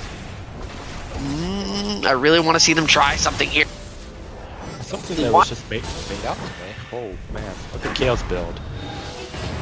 Oh yes, he is. There are. It's got the Maw Malmortius and the Phantom Dancer. Those don't stack. Fun fact. Yeah. Yeah. Honestly, didn't even think about it. Honestly, weird. I would have liked to have seen a QSS. Merc Scimitar and a right up here. QSS could have been very helpful in a plethora of for plethora of reasons. Lifesteal, same. Less MR, but lifesteal. The cleanse, real good passive, by the way, or active, I should say. Ooh, do they find him? The blue buff will get handed over to the Nico, and You're So Cute trying to get it. This game is a bit a slobber knocker, that's for damn sure. We have 49 minutes, up 10 kills for the side of this game, almost up 10k gold here, just about 8k, but game's down to the wire here. I just want to see someone be able to pull a trigger decisively. I just want to see a team win or lose. Well, Mapes, you're an easy man to please. What can I tell you? Yeah, that's all I ask. At this point, it's whichever team gets ace first pretty much loses. Ooh, Tommy Two Time is just gonna murder this tower here. We'll be able to get this going. This is not looking too good at Carson. Super low. Oh, will die to Parmpingo here. Bison is trying to keep himself alive. He does get the Call of Horde God as well. He will get this going. He will. Yes. Oh. He misses. No, but Tommy Two Time still is ultimate judgment does come out. He will be able to stay alive. Parmpingo does not have his that, but he will get the flash. I don't know if he's gonna get the kill thanks to directed camera. It looks like Tommy Two Time did get away, but he's gonna still get chased. But here it goes. And Parmpingo, I think, is gonna get kited out here. You have no HP. You do have a GA, but that doesn't mean that you can stay for the redemption. This is gonna be very bad. The Legend Vision does not come out. It looks like he will just die. Zero gravity trying to get the ultimate out. Blossom will not happen. No, it looks like Tommy Two Time was able to kite out the Rek'Sai and just kill him. It's really, really hard to kill the Rek'Sai. Oh my god, Nace, no! Nace, Oh, you're the actually back got trolling. canceled. Oh no, Nace. Oh, no. Nace. Nace. Nace. Oh! No! No! Oh my gosh, that's throw. Holy shit, like, Pursuit Gaming was the food, the FDA walking in giving you an F on your, like, health I can't even speak. On your health and food services. Oh no, Nace. Oh no! Yeah, I gotta say that's quite unfortunate. That was delightful. Now, with that in mind, I would like to talk about some damage numbers, but that game went real long, and frankly, the last game was started about almost 20 minutes ago. So as much as I would love to talk about stats, I'm sure Meeps would as well. I believe we're going to go right into a little bit of a 5-minute break, give the casters a bit of time. I believe Meeps and I may be casting the next one as well, unless someone does take over for Meeps, but I will definitely be casting with that in mind. So we'll probably see you back in about 5 minutes.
And welcome back to Duo Esports. Getting right back into the action. We have Active versus Classic Esports Retro.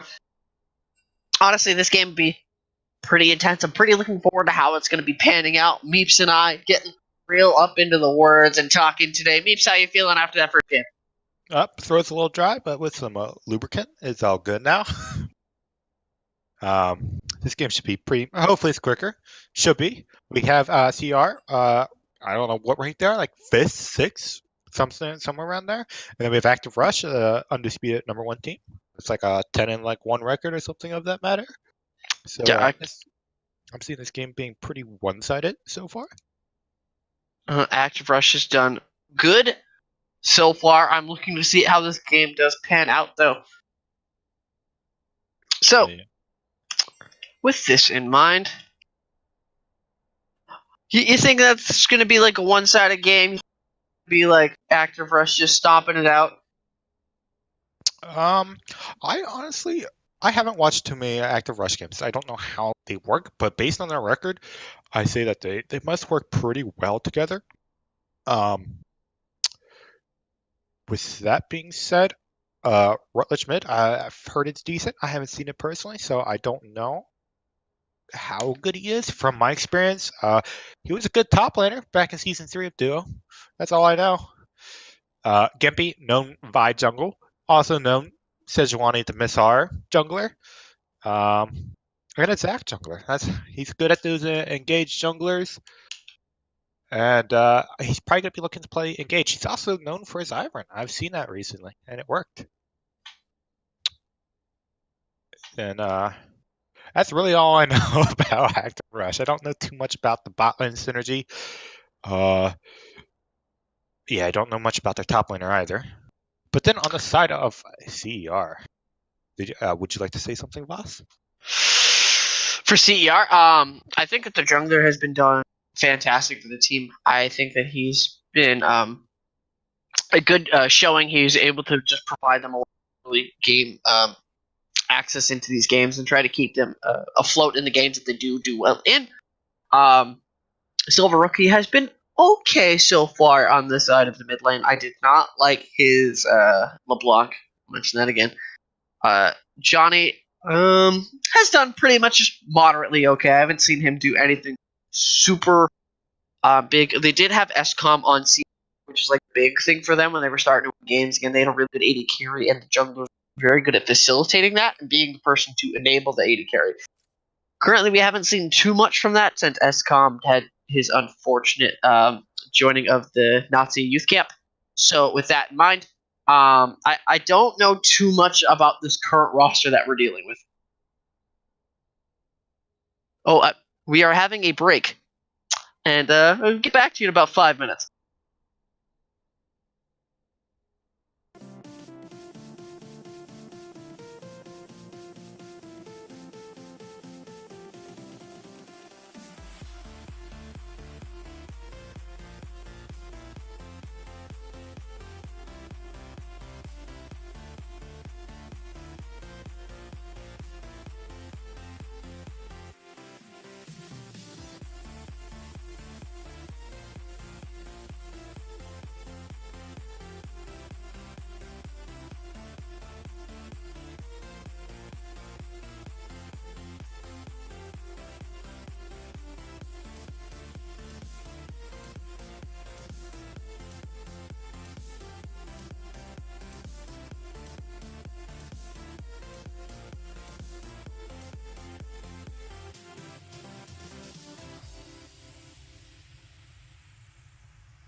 And sorry about that. Had a little bit of a snafu. Handled it. We're good. Fantastic. No one died as far as I know. So, mentioned about the CER AR. About to get into this champion selective memes. And you feel that it's going to be one-sided, correct? I feel like it could be one-sided. I feel like it could be one-sided. Mm-hmm. Interesting. I'm looking forward to seeing what Gimpy can do against Launchlong PhD, because I think Launchlong PhD has shown himself to be a decent jungler so far. I also want to see, I think Rutledge should do very well. Rookie. I think Silver Rookie has been mediocre so far, so I think Rutledge will be fine here. Deathwar 98 has pretty much primarily playing tanks for the side of Active Rush and letting Villain Glasses and Daddy Zillion be like this force for their team. And they start off with the Vi ban. Gimpy, known Vi one trick. They're not gonna even chance it. And a Rek'Sai banned away from Longsong PhD. On really liking that champion. It's a really good champion, frankly. I see why it's banned. It makes sense. Yep. See, Silas ban. Silas is personally one of my favorite champions right now. I find him extremely fun. And I guess it's banned from Rutledge. Yes, so Rutledge has shown that he's been liking it so far. Good champion. Real dumb if you're really good at it. LeBlanc does get banned away from Silver Rookie, even though I like it, but that's beside the point. Yeah, LeBlanc, pretty decent. Not the best champion. Actually pretty good in solo queue right now. A good immediate burst mage, just very nicely into certain compositions where you are really AD focused, especially if you want Villain Glasses to be the main carry of your team. If LeBlanc is there and LeBlanc gets decently strong in the early stages of the game, your AD carry no longer really exists now, does he? Because you do get a Jinx banned away from Villain Glasses. I believe Villain Glasses plays a lot of Jinx, but I don't. I believe he does as well. His name's a little too hard for me to spell. It's got some special accent over the A and awkward, and the Ezreal gets banned, and immediate Thresh locks in for Bennett. Like, not even a second to waste. Yeah, my Americanness can't figure out that accent. This is America. You like spaghetti and meatballs, you can get the hell out. Thank you. Yes, Thank you, Billy Madison. The Zyra pick. An immediate. I love Zyra. It's my. I love Zyra too for other reasons. Oh no, never mind. I was really excited for a Zyra Misfortune line. Yeah, Zyra Misfortune is pretty oppressive line. Zyra actually does not terribly. Doesn't do bad at Thresh, because if she does it right, she could put a plant up real quick before Zyra's hook connects, causing the Thresh to hook a plant. Ooh, the old fade trying to think of C9 bot lane Zyra Ashe gives it in. Urgot, because you know what? Urgot real good right now. Gonna go right to Deathworm because that champion is pretty down. Yeah, Urgot's in a pretty decent position from what I've heard. And just a pretty oppressive laner in general. Looks like they opt for the Yasuo. I assume that's Yasuo mid. Could be top, but I think it's mid. So if it's mid, they're gonna want to opt for a more heavy AP focused top laner, or a AP jungler like Elise, Nidalee, something of that matter. It's Yasuo top. Or ADC. Zoe. Yeah. I hate Zoe. I think the Yasuo top into the Urgot. And frankly, I agree. The Sleepy Trouble bullshit. I completely agree. That hitbox is so stupid. Especially when it's on the ground. I step on it from a mile away, and you can't black shield it because yeah.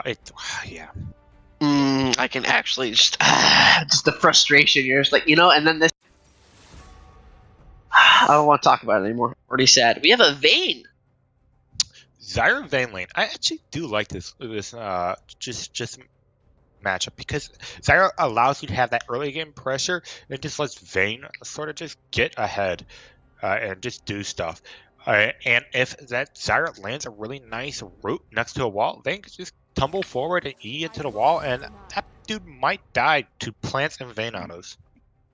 Yeah, honestly, it's so scary that when you have that immense single target damage that can come in from the plants, you have the Vayne. Zyra has some decent amount of It's mostly going to be single target focused on where the plants are attacking. So that one person who gets hit by the EU is not going to be happy.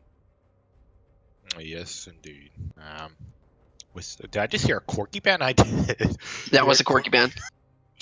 Corky's one of those champs I honestly don't see that often. Mm-hmm. It got me an ace machine.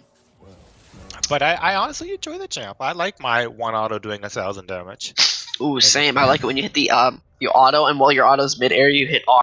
So then it procs, and then it crits, and then also you get the passive proc. It's good. Trinity Force, and you're just like, ooh. Especially with the rapid fire cannon from extra range, you're like, yeah. How'd that feel? Yeah, feels pretty good, I bet. Oh, it feels fantastic. We do have a big Arbana as well. I feel like, ooh. That's Italia Hover. That's not a champion. Don't lie to me. No. Wait. They are messing with you. Frankly, it's hilarious. What if jungle? That's totally a jungle. I'm gonna cry. What if that's an Urgot jungle? Vel'Koz mid. Ooh, Rutledge going back to one of his old classic safe poke lane champions, just kind of Africa and just kind of hits you from afar. I feel like it does moderately okay because I feel like Vel'Koz can poke her out before she's able to get to the point of Zoe where she becomes absolute cancer. I agree. Vel'Koz, we've seen Rutledge's Vel'Koz also in Season 3, top lane. He took Vel'Koz top, and he actually stomped his lane. So he's definitely proficient in that champ, and knows how to play into multiple matchups. I actually think that was a different league. Maybe. I can't remember. League? It might have been. I think that was a different time and place. I don't even think I think that was in a different league. But that's beside the point. So, we do, however, have a Nunu and Alistar. Wait a minute. There's a Thresh and an Alistar. Wait, they're trolling. Is that Run It Down Nunu?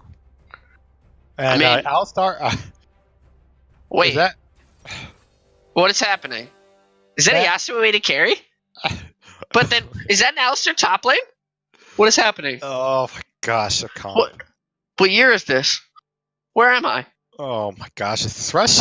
Is there really any Thresh top? I think I think trying to get the Nunu fed.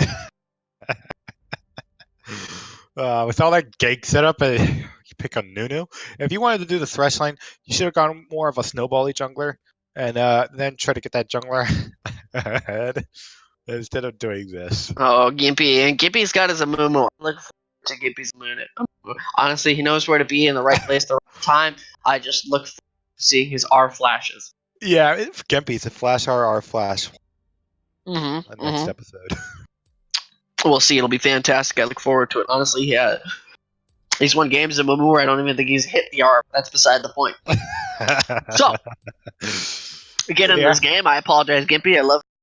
Fantastic, but honestly, I'm going to talk shit about it. So, you have a Thresh top lane with Exhaust into an Urgot matchup. What do? So as Thresh, if I'm just looking at this from just a straight up perspective, Thresh, what you need to do, your range is pretty bad. Urgot might outrange you. You want to really abuse your Flay passive and just get those every once in a while autos off and just refresh it between minion waves. You want to definitely, you have a lot of CC, so setting up ganks is going to be really easy for you. You have the Lantern to Lantern this Nunu in also. You just have so much like a gank setup. So then you just try to shut down the Urgot that way. Don't let him get ahead. Urgot, you just farm and outscale. And then Thresh cries. And you can probably also kill him solo because Thresh's damage is not the best. Then we have the jungle matchup. We have Nunu, who just farms like crazy, and we also have a Mumu, who pretty much farms and ganks. And Nunu can farm, can gank also. So, Vel'Koz and Bane both opted for cleanse, by the way. They're really scared of that Zoe. So did Zoe also take cleanse. He's really scared of a Mumu R, a Mumu Q, Vel'Koz E, Zyra E. You can't cleanse Vel'Koz. Oh, you're right about that, but yeah. So Yeah. It'll be interesting. I'm looking forward to seeing how this game pan out. You have an Alistair Yasuo bot lane in the side of CER. You're into a Vayne Zyra, and frankly, as Yasuo into a Zyra, if you're able to understand how the Yasuo Zyra matchup works, it'll be very good for you. I'm looking forward to see if he's able to win the E of the Zyra to get out of it immediately, and then look to play around the fact that Zyra now gives you, more ways to attack her by giving her more plants, or giving him more plants to get on top of you. Yeah. This matchup, as a Zyra player, I love this matchup into a Yasuo because Yasuo usually just cries because you could just like poke him out with Qs. You don't even need to land your. You just Q, put down 2 plants, and Yasuo gets poked out and might bust his win wall just to not take as much poke, or might just eat a ton of poke and then he cries. And then Yasuo is gonna definitely get heavily suppressed in this lane. What they're looking to do is just maybe at level 3 they can get, or even level 2, Alistar does a ton of damage. He can get on top of this Vayne, and Yasuo can easily follow with his E, and probably do a good chunk of damage to the Vayne, maybe force a flash. Or even the Zyra here as well. Zyra does have exhaust. Alistar does have ignite, and no heal here from the side of active rush. So honestly, I think they really want to go onto the Zyra because the Vayne can always cleanse the ignite. Oh, yeah. Zyra opting for exhaust, also afraid of that Yasuo top of ADC. So there's that. That is a summoning spellbook Thresh top lane. Please, words of wisdom, man. Explain to me words of wisdom about the summoning spellbook Thresh top lane. You can every once in a while get TP while having the kill pressure of exhaust. And, Gotcha. I'm seeing it. I'm seeing exactly what you're putting down. I'm looking at the guy's name, and I can already see what's happening. So, that in mind, gotcha. I didn't say it. It's fine. Don't worry about it. Coming right into this game. Subtlety. I like my subtlety. Vayne is opted to press the attack in this lane, and I like that. Yeah. Press the attack is better on Vayne overall. It's actually not that bad in this matchup because she's not gonna probably get poked out. If she gets poked out, something's wrong. Yeah, I'm looking. Oh, Villain Glasses with the nice skin. I like it. Let's go. What skin does Villain Glasses have? Oh yeah, he's Firecracker Vayne, the Prestige Edition. Mm-hmm. I like the game for. I did not even play the game the entire time that skin was available because I was living, or not living life. I was in the process of moving, and it was very awkward and weird. Life happened. Microwave said no. Also, my microwave. Right, gaming. Now I'm living the 4K Netflix while my mate gets drunk on the couch and destroys my bandwidth. Thing sucks. Oh my god, that destroys my download. I think when he has it, he just has random fucking Netflix where he's not even paying attention. The guy falls asleep at 8 o'clock. 5 download speed. Swear to God. 5 megabytes per second. My upload 10. Feels bad. 500, 300. Yeah. Honestly, Meeps over here taunting me. I don't like it. This guy's rude. It's like they could catch up this Nunu. He is gonna get caught. He does go down Q as well. He will immediately flash. Frankly, pretty good there. He does flash. He does live, which is good. And he also probably has his chops. He's gonna spare. Be completely fine here with just eating the minions and just healing off of red buff. Yep. Busting that Nunu's flash. Not the worst thing for this Nunu. Because he shouldn't be in a position where he needs to use it for 5 minutes, honestly.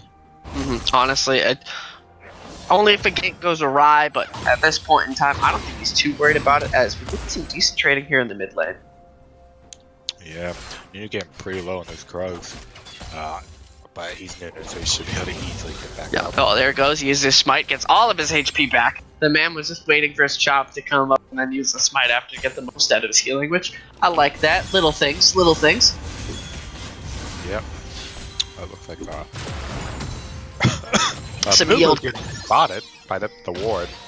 And some, ooh, a good little bit of damage coming in. Silver Rookie showing his idea on how to play Zoe. Just landed the E, prepped up the Q, gets the auto attack weaved in. You'd be like, here you go, Rutledge, how's that feel? Yeah, I wonder if I want to see how the stretch or does. I just, I don't see this really working too well. I don't know if it works too well. I don't know if it works at all. I have no idea. The man has a Doran's Blade, though. Yep, we will see.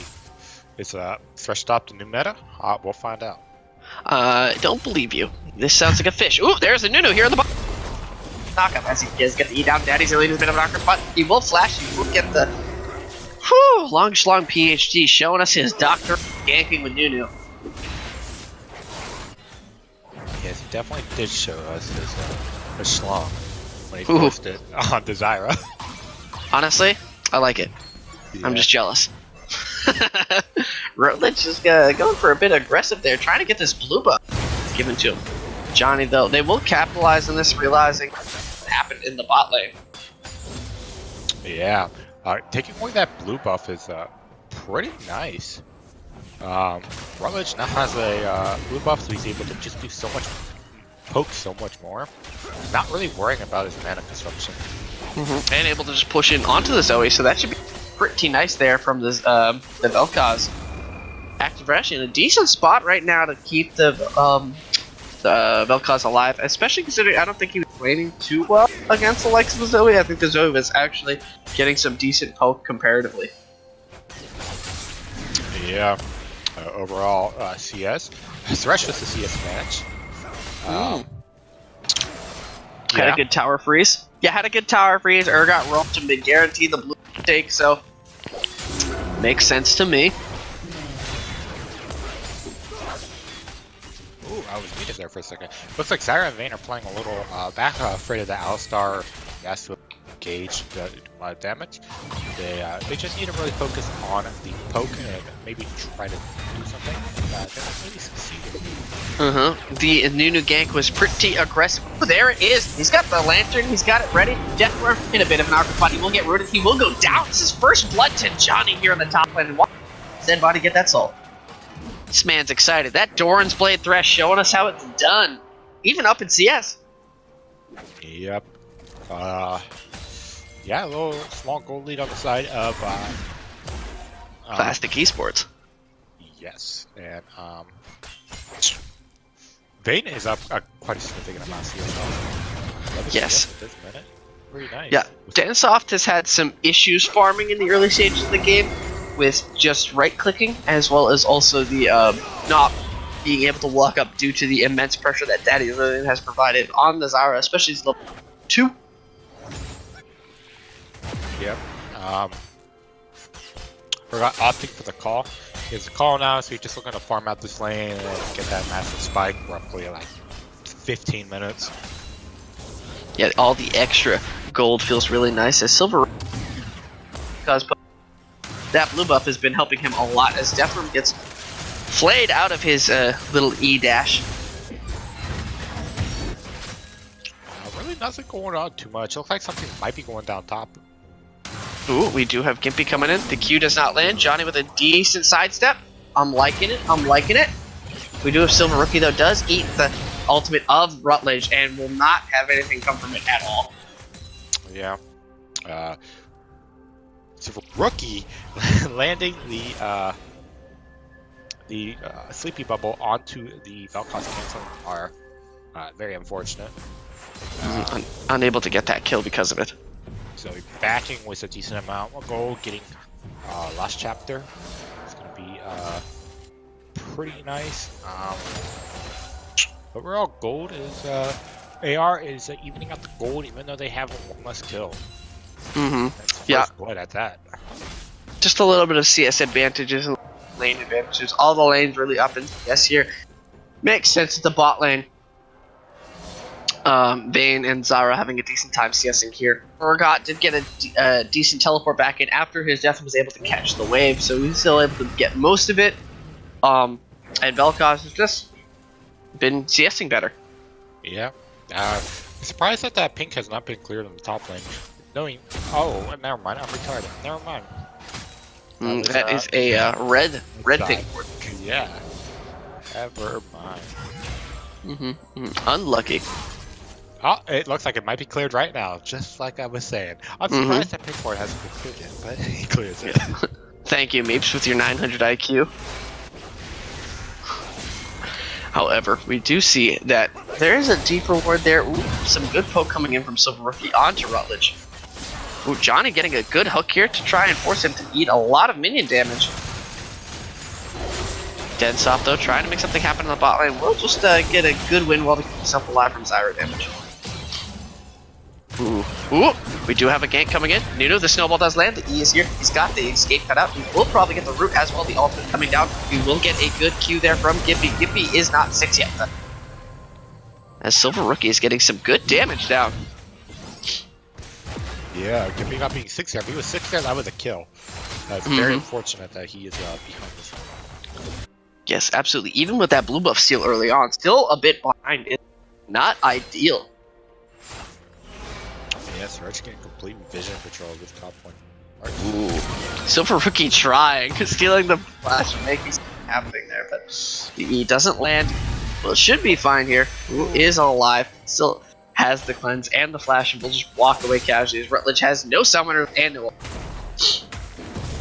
Yep, looks like Zyra's doing a good job zoning right now, while Fang gets all the CS up quite a bit. Ooh, as we do have another gank coming in top lane from the Nunu. Does like Gippy is here. He does have the ultimate down. He is 6. He's the ultimate. He will, however, be super low and just die as he tries to force this play. Ooh, Johnny Retard does get ulted by the Urgot, but I don't. Oh, there it goes. Just enough with the corrosive charge. Finish that kill. As long as on PhD. I did not know why Johnny Retard stepped up. I know exactly why, and you know why. Yes, I do. That's not very nice. said the guy who said it first, but that's beside the point. I really wanted Bennett to Q flash right Golden Glass underneath the turret, but he did not. Frankly, I'm sad. Yeah, really? Nothing? Like, there are plays. Oh. Ooh, we do have Longslong does miss the E's there. Oh, wait, that he is a bit low. Would have, however, Rutledge is trying to kite this out. He has no cleanse is not there. The there he will probably boom. There it goes. He will die to the absolute zero Longslong PhD. He has 3 kills on the side of Classic Esports. Still not up too much gold. They're up about 400 gold. Get the CS differential is too massive in those things. Yep. About 12 CS. Jungle's down. Mid lane's up. ADC is vastly up. Densoft having some troubles, as you mentioned before. The Zyra main laner. Very hard to deal with the likes of being in melee. A double lane, in fact. Yep. Vayne back and probably getting her boots, I believe she's just finished, and an extra dagger. Yes, there. I do want to see some action.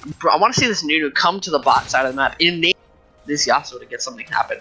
He's what seems to be an integral part of your composition with the fact that you have Nunu, you have a Thresh, you have an Alistar, you have all of these AoE knockups and these abilities to enable this Yasuo. I'm not seeing him actually get enabled so far. We do, however, have Johnny going for a bit aggressively. Ooh, the Dire! Oh, that Dire flash was really nice.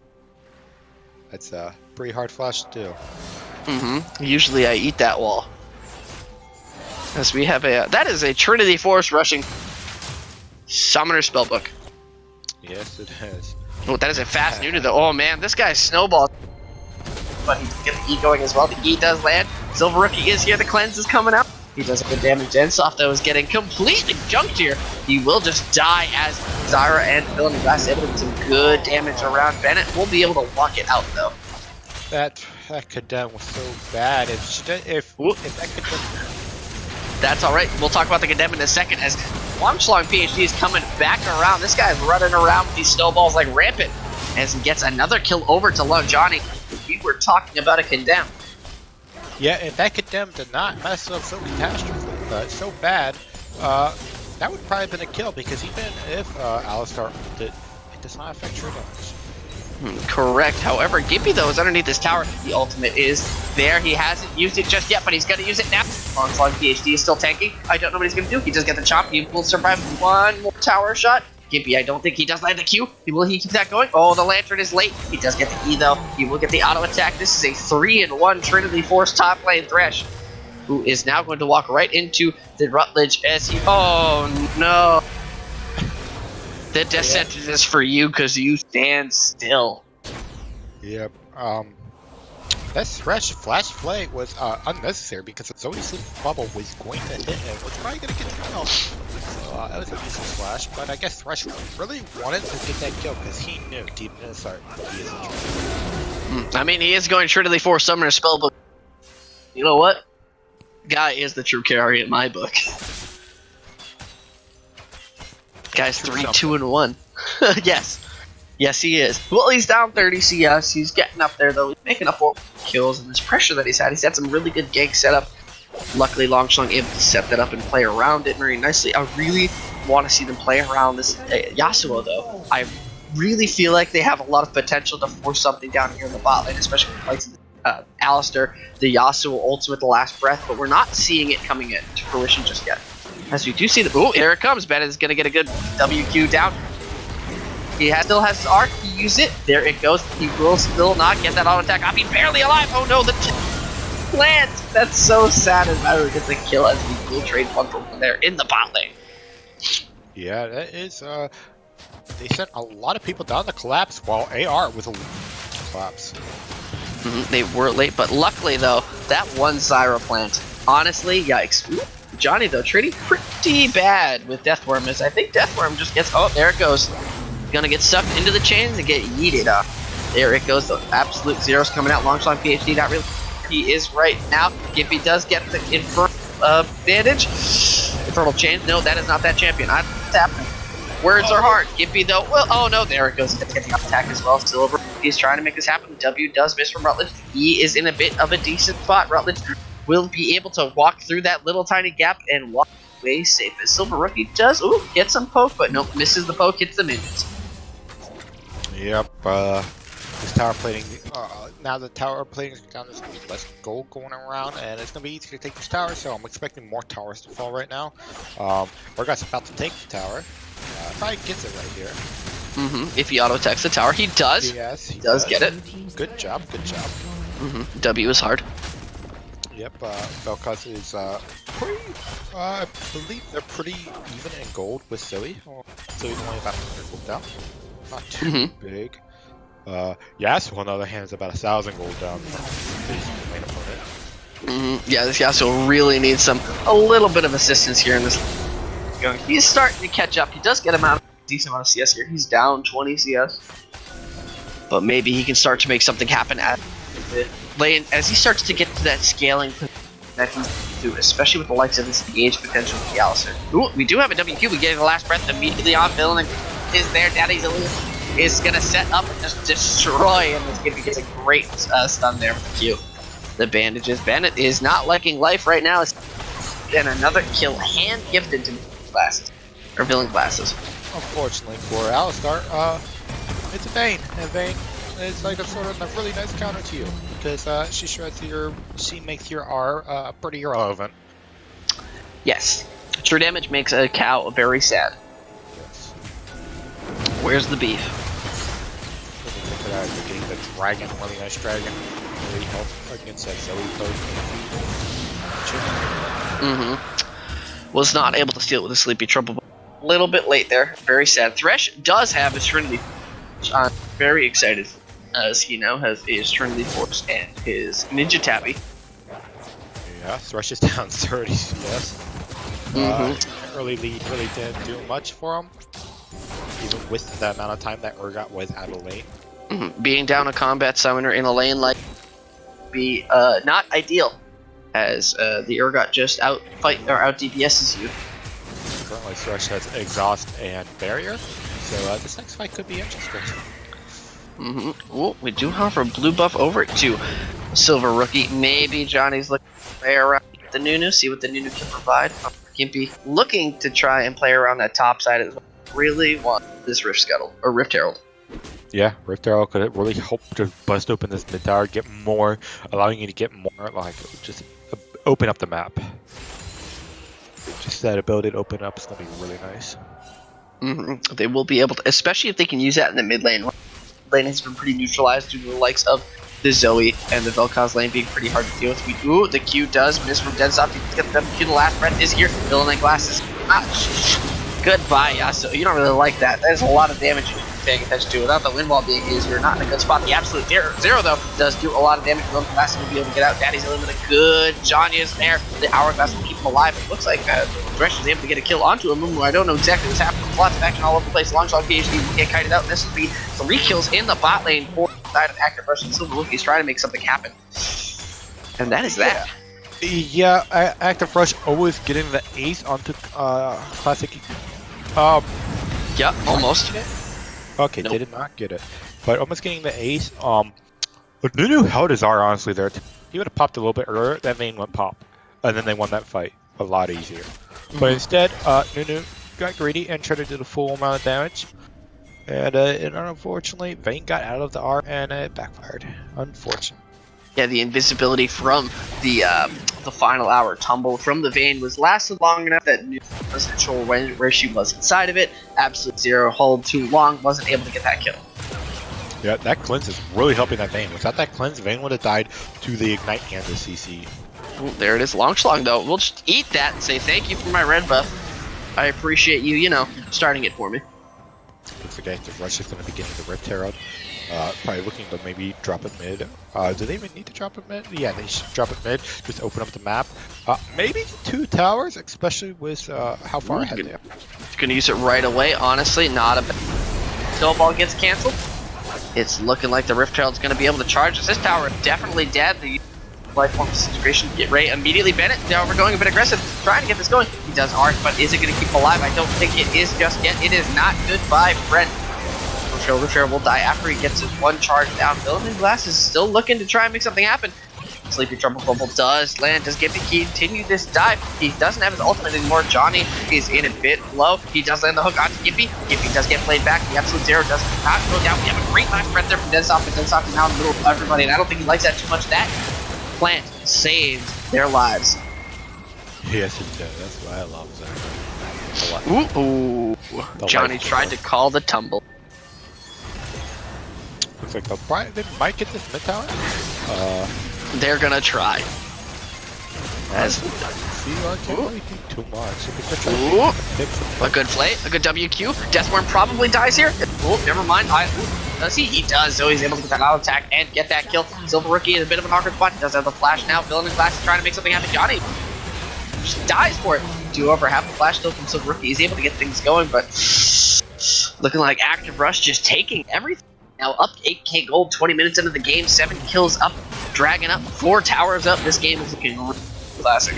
Yeah, at this point, Active Rush could probably just force the Baron. They could shred it pretty nice with this really fed Vayne with the Vel'Koz doing true damage. And also with Gimpy's passive, I didn't mention this before, but Gimpy's passive amplifies magic damage. So, and converts, I believe, 10% of it to true damage. So that's even more true damage on this. And with Zyra being a competent DPS, AP, like, mage in the bot lane is just so much damage. Especially with the when Amuma's R lands and applies the passive to everything. Ooh, we do have a flash E from the likes of Silver Rookie. Silver Rookie will be able to catch out Rutledge. Really back. On my screen, that went right through Zyra, but it hit the Zyra and just happened to kill him with the AoE of the Paddle Star. Oh, as we do have Gimpy in the middle of the team right there. He just gets drowsy.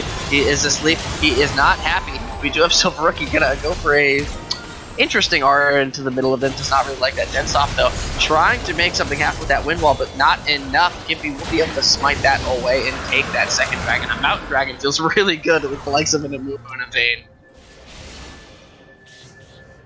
yeah. With Brothers to the spot right there, that was a chance for CR to come back, but they were just so far behind. Even with that catch, they really do grass because and Nunu also died. Yeah, long slug getting caught as well was not ideal. Forcing a 4v4, not good for you right now, CER. That 4v5, especially with really good gauge going on. Zoe is immensely strong right now and needs to be something to be looked at. Yeah, Zoe can easily pop this main. Yes, he can. Johnny is trying, but plants are hard. Maybe if this Johnny guy picked a different champ but Fresh and got that much of a lead, he would be able to do more. Or picked a combat summoner. Or Like combat, that. not a combat summoner, combat keystone. Yeah, but unfortunately he did not. Yep, now he has summoner spell. Oh, Longslong! You were in the middle of the enemy team. I don't know what you're doing there. You're gonna dodge that, but you have the lantern. Will you be able to click it? No, because true damage is fun and you get see. I don't. That should be Baron for active rush there. That should be Baron. Like they have Yasuo bot, like at like. Ooh, Densoft. Densoft does use the last breath, but yeah, I don't think you really like that so much. Deathworm just didn't even care about your damage. And that is going to be the Baron for active rush. Yeah, Bane just melts it. They have a Mountain Drake. They have the Vel'Koz. Gimpy missing the smite. The Vel'Koz gets it. That's fine. Gimpy though is a move. Just hits W, cries on it, and amplifies his own damage with the Mountain Dragon. Just dies. Yes. Yasuo has been pretty irrelevant this game. I don't think Yasuo is the right pick.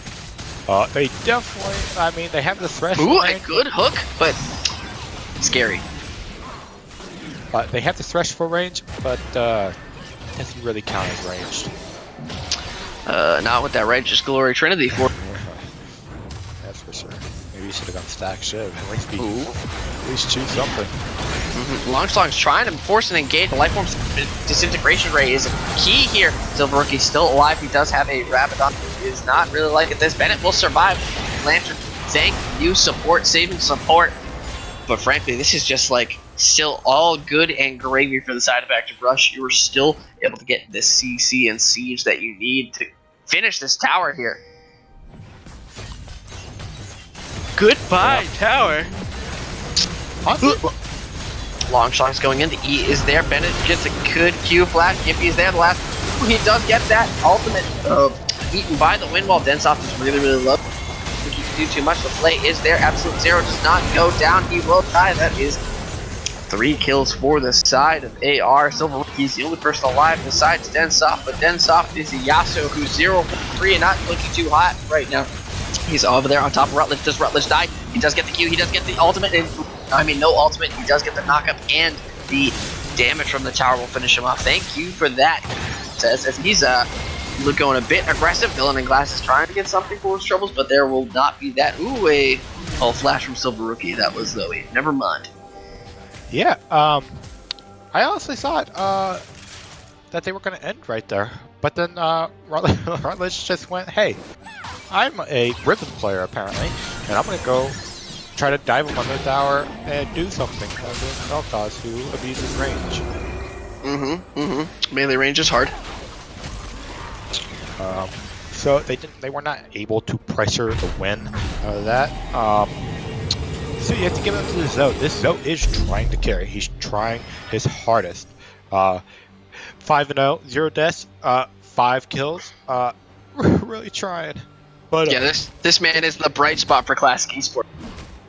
yeah, 9K and more. He has more gold than Rutledge right now. While the rest of his team is disappointing him. Well, it's hard. You get trolled in draft phase by your team. You have like this Nunu that was able to do some good things for you, but you have this and good hook there. But you're on to Gimpy. Gimpy, yep, there it is. The Flash R, the classic Gimpy.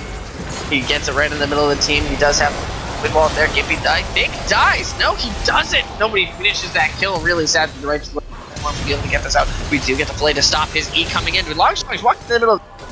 Brute though onto the base will be able to kite this out. Dead Man's Plate does keep him alive, as he does get the lantern for safety.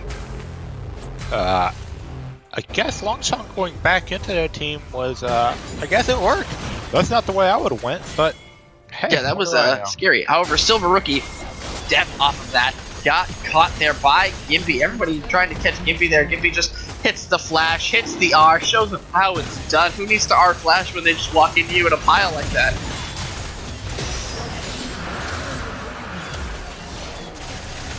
And there it goes. They're just going to take this tower as Gimpy gets the dragon. Gensoft gets a decent knockup, but doesn't feel risky enough to go for the last one. He does not have the HP to facilitate it. However, long PhD getting a snowball, tiny little snowball, doesn't hit. We do have Silver Rookie trying to get some poke down. The Q does land onto some. Ooh, we have a good hook, but nobody wants to follow it up. He's not feeling excited. The good E from Deathworm to get away from the signature roll as it lands. This siege is going to continue going as Gimpy is back. And it's now coming back to the fray. It's 4v5, but ZER is still too great. He is asleep. I don't know. Oh, there it is. There's a good hook, but don't think he can do anything with it. Johnny is not really liking. There it goes. The Ignite will kill him. Or there is no Ignite. That's just plants and burn damage because burning is fun. They have a great last breath there from Gensoft. Gensoft just immediately dies, though, as he is not taking it up.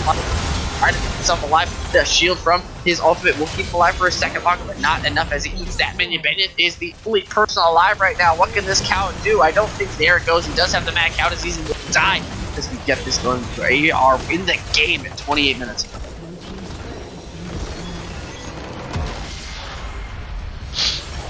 And there it goes, Meeps. Yeah, that was pretty expected, especially after that Vayne got extremely far ahead, and interesting picks on the side of CER.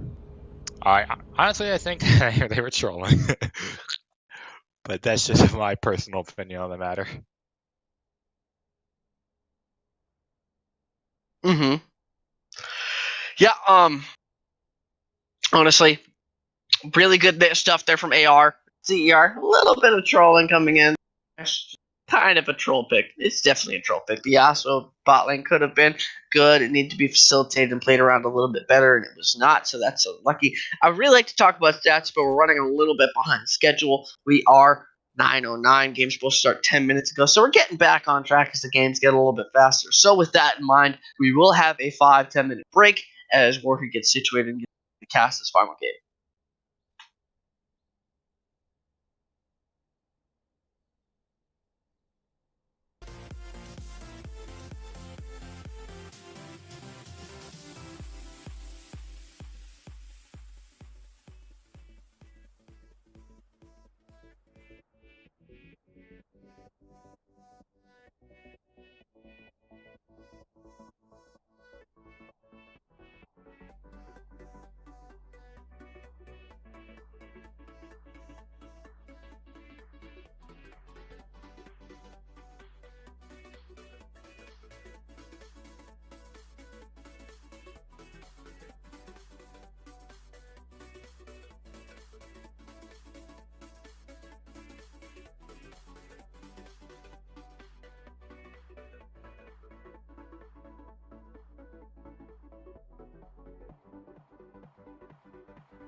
Hello, everyone, and welcome back for the final match tonight of Duo Esports Week 8, Day 2. It is a wonderful Friday night, and with you today is myself, John Warhood, here with LaDawson. LaDawson, how are you doing tonight, buddy? I'm doing great. How are you doing? I am doing awesome. It's been a great show tonight. We've had two great games going back to back. We had that 50-minute bloodbath in KFC versus Pursuit Gaming, and then Classic Esports Retro just comes up a little bit short with against Active Rush. Active Rush, though, tonight is not done as they go up against what I would argue is a tougher opponent in Midwest Express. It's definitely going to be a fun game. I think Active Rush, one tough thing is always having back-to-back games. You kind of have to, like, even if you win, reset the mental and just get ready for the next match. Yeah, that certainly is the case here. And let me just quickly run down the rosters, because for Midwest Express, there are two substitutes in right now. Breakfast Time, their star top laner coming in and in the top lane. And then on top of that, then... I'm sorry. Breakfast Time, the top laner, their standout player coming out this season. We have to see if he's going to get the Alawi. Z Gray is one of their substitutes in the jungle. Bischoff X, I'm King, returning to the mid lane tonight. Relinquim of Death, their substitute AD carry, and then Memo rounding it out for the support for Midwest Express. On the flip side, there has been no changes to the AR roster. If you win, why are you going to change anything up here? Definitely. It's going to be a fun game. I think we're getting ready to go. Yeah, I think we are. We are just waiting for the teams to ready up. So it'll just be a couple moments here. I guess we're going to really have to see here. AR has been riding high. Only lost one game this whole season against Guardian Gaming, so that was the second place team at the time.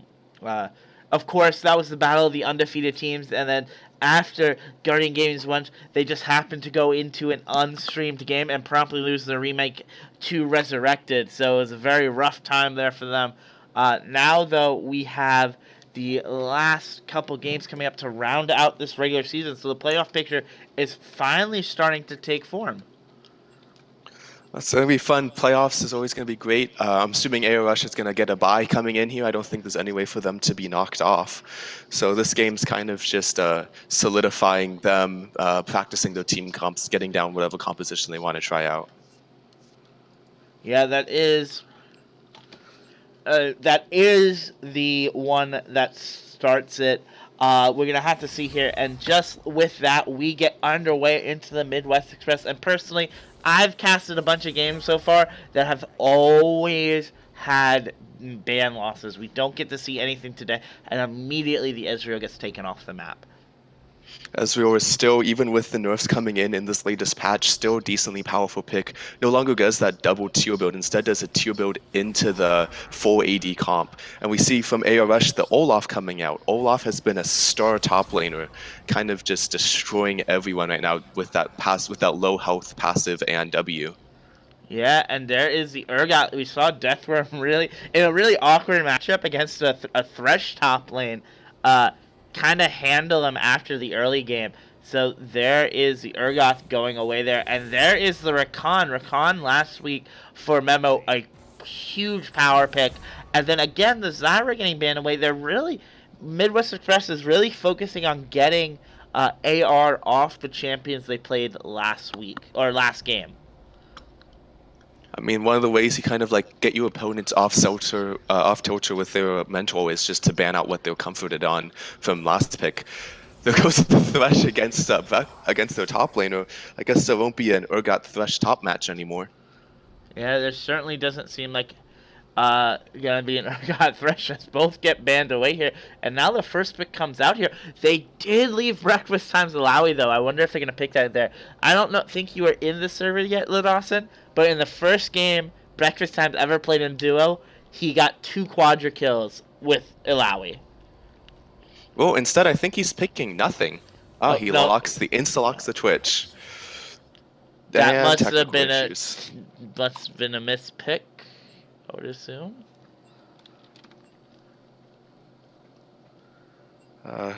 There's no point in playing playing these matches if you don't understand. There's always going to be technical issues everywhere. Yeah, that is certainly the option coming out here. Now we get to see hey, get back. So if you guys can't see the chat here, it looks like Breakfast Time's client bugged, which is why they didn't pick it any champion there, and it random picked before they dodged.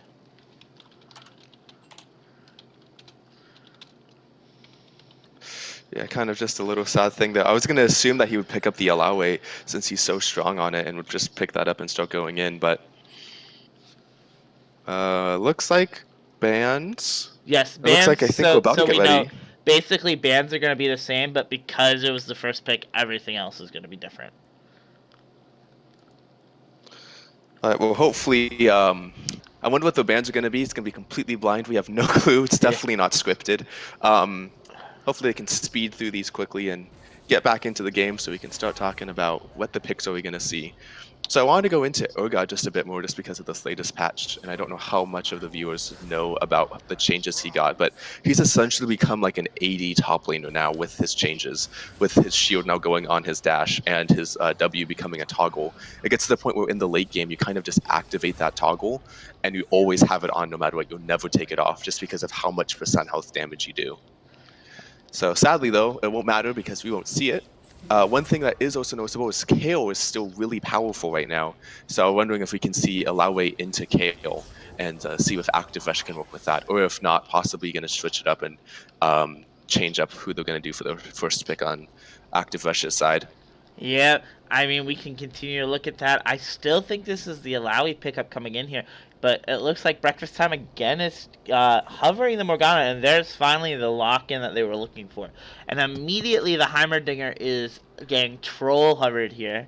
I'm pretty sure Deathworm won't do that. I don't know if this is that Grandmaster's Heimerdinger one trick, who like lives in New York City, is like 65 years or 35 years old and just plays Heimerdinger only in Grandmasters and get off of him, he will completely int the games. Anyway, here comes the tick down, and it's the Jinx being locked in there, getting it onto Villain his glasses, one of his main champions to come through here, and now Gimpy gets the opportunity to hover his Vi. Do you know anything about Gimpy's Vi? I think I have actually cast one of his games. I believe he goes to the Hail of Blades build, right? He goes for Hail of Blades and just kind of tries to get that 3-tick burst on that W passive to try to burst him down. Instead, they're going to lock in the Tahm Kench instead. Yeah, I mean, it's a great flex pick between Daddy Zillion and Deathworm. And I was more referring to the fact that last season, Gimpy had something like 700 games of Vi played. Yeah. Anyway, there is the Nunu being hovered. I think out of all these troll little lock-ins and hovers, this is going to be locked in, and there it is.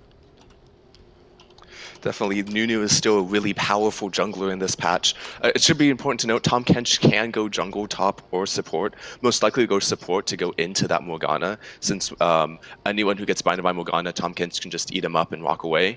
But in terms of the Nunu jungle here, Nunu can definitely just kind of snowball literally any champ they want. And the Xerath lock-in coming in here. I actually just played Xerath about 10 minutes ago, and I love him right now. He's so powerful. But someone who's even more powerful in the mid lane is this Sylas. Even with those nerfs coming through, Sylas is still such a powerful pick. He will be able to heal, shield, and his cooldowns are just so low with the full CDR build that's been really popular up in the Challenger arena. Yeah, and there goes the Alawi getting away from breakfast time. So no Alawi, no tentacles here. Who is it? Vitality? No, it was Renegades because they know what tentacles do. Anyway, there goes the Vi, the champions are getting covered as now all of these one tricks start to fall and come tumbling down. And My there goes question the. is, Yes. I goes to Riven. I was gonna question why they didn't pick those first those one tricks in early, especially Vi could come in here, and the only reason I understand the Vi pick not coming in is because of that Morgana. She can just black shoot whoever's about to get knocked up, and they'll be able to free fire on the Vi as she kind of just recklessly dives into this backline. But we see Talia being hovered here, and it looks like this is actually going to be their jungle pick since it immediately switches over to Ivern. Gimpy has been playing a lot of Ivern. He doesn't play any Rengar. But there is the Sejuani. Another special we saw last season here by Gimpy is the Sejuani and him missing his R's. So we get to see a repeat performance on this. The Flash R's are going to be coming out just like last game when he played that Amumu, which was banned away here. And now here comes Relinquished Deck hovering the Kai'Sa. The Kai'Sa Morgana lane I always am fond of. It's incredibly powerful here. Kai'Sa is really strong this patch, definitely. Especially, it switches over to the Vayne actually. So this is going to be a Vayne Morgana into Jinx Tahm Kench. Definitely going to be kind of a who gets to late game first style comp. And the Ornn lock-in for top. Ornn did get buffed in this last patch, and so Ornn is definitely going to be someone who's going to be really powerful, and kind of just CC everyone to death. Yeah, that was certainly the case here. Now we get to see the counter pick coming in here. This is actually a great situation to be in here because you have the Tahm Kench. I don't know how that matchup does in the top lane, the Tahm versus the Ornn, but you could definitely see something like a Jax. I was going to say you could pick a Braum here, and that would be a pretty good pickup here, but instead they picked the Jax. Going to put the Jax in the solo lane with the Ornn. It's going to be certainly interesting. I expect to see an early Bramble Vest, but outside of that, I don't really know how well that matchup's going to go. Just from my knowledge, I think Ornn can win that matchup if he plays it near perfectly. And just because of the fact that you have to get that one auto attack off to get that high percent health damage W kind of augmented auto attack. But if Jax puts up his counter strike just in time, it's going to be completely worthless. And important thing to point out, as someone throwaway account pointed out, Ornn into Sylas is definitely interesting because Sylas can just steal Ornn's ultimate, which is considered one of the most important parts of his kit, and just send it down the lane, knocking all of them up, all of Western up. Yeah, that is a great point to look out here. I think actually, if you look at this comp, Sylas has a great amount of ults to really steal and play with here. Outside of the Vayne, that won't really give him anything. All of those ults are pretty viable in my mind, right? The Ornn ult, the Nunu ult, the Xerath ult, and the Morgana ult. If he steals any one of them, it gives him like a supreme power boost. Especially with the fact that 3 of them are AP heavy, and Sylas's AP damage, unless it got nerfed into the ground, was kind of insane on his R. Yeah, it's definitely going to be really powerful for him just to be able to steal anyone. He can steal Xerath out and just sit in the backline and ult away. One actually interesting thing is that the Tahm Kench here took Cleanse into this matchup instead of usually like the traditional Ignite. My guess for this is that he's planning on if he gets hit by the Morgana Q, he can just Cleanse out, or if any form of CC gets on him, he can Cleanse out and then eat someone up to escape. So definitely kind of interesting to see how this bot lane is going to go when there's no kill potential in the bot lane on the side of Active Rush. Yeah, but I mean, at least there's a little bit of synergy there, right? Between like the no kill potential in that lane now that they took the Cleanse as the summer spell, because it lets Jinx not feel any pressure of like, wanting to seriously trade and look for the kills.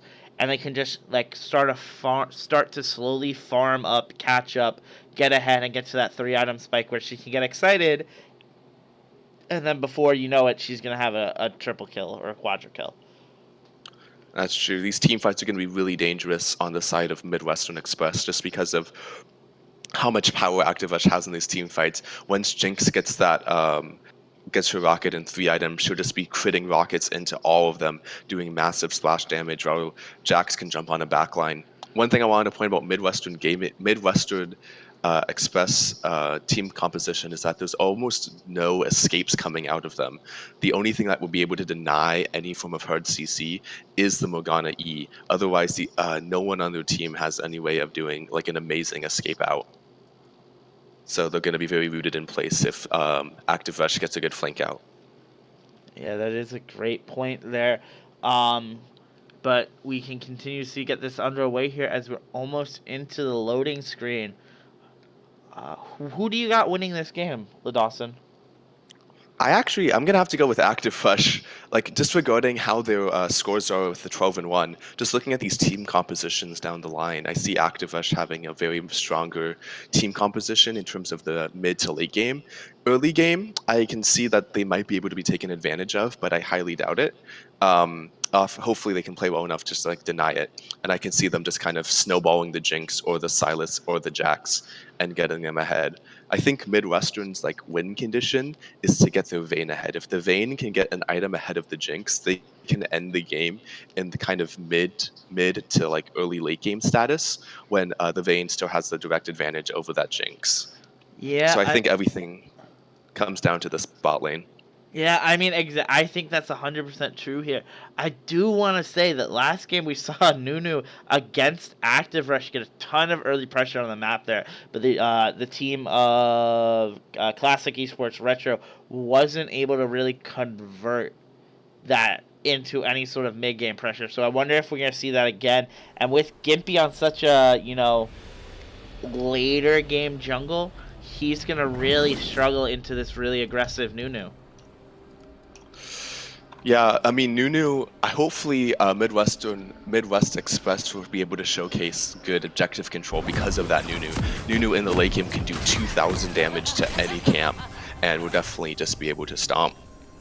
But with that being said, we're going to see this early game open up. I want to see how teams decide to start up their level 1 strats, if there's going to be any sort of aggression or invades coming in from either side, which I honestly don't expect too much of. Speaking of invades, though, it looks like the 5-man of Midwest Express starts to head up the top lane, looking to catch out Deathworm, being a little bit awkward. Will they find anything here with this Morgana? They let Relinquim catch up here, and here comes the long play around. Morgana can Q this out if she doesn't get careful here. Here it comes. Deathworm is a little bit caught out there, and this is again gonna be first blood. Actually, the great stun and the flash out, Deathworm just escapes. And I don't think he's gonna have to burn teleport here, but does burn the flash and into a Nunu. That makes it really rough, that lane, especially in the first 5 minutes of this game. But on the side of Active Rush, we see that since they saw all 5 top, Gimpy managed to get a deep ward onto that red buff on the Nunu, so she'll be able to kind of play around that and play around him and hopefully play him and get advantages in the top lane to kind of compensate for that flash. Yeah, that is a great point to put out here. Nunu actually deciding last second to start the blue buff, probably looking to cheese a little bit early here. Doesn't know that ward's there though, so they're going to spot him out relatively quickly. Gonna be very interesting to see how Deathworms plays this, as now Gimpy finally clears the blue buff, and now the blue buffs go over to each other and they go 1 for 1. But we see Sejuani's coming in here for that invade, since they know that the Nunu won't be coming down to this just yet. In fact, it looks like Nunu's going to be trying to go for some kind of gank onto the Jax in the top lane.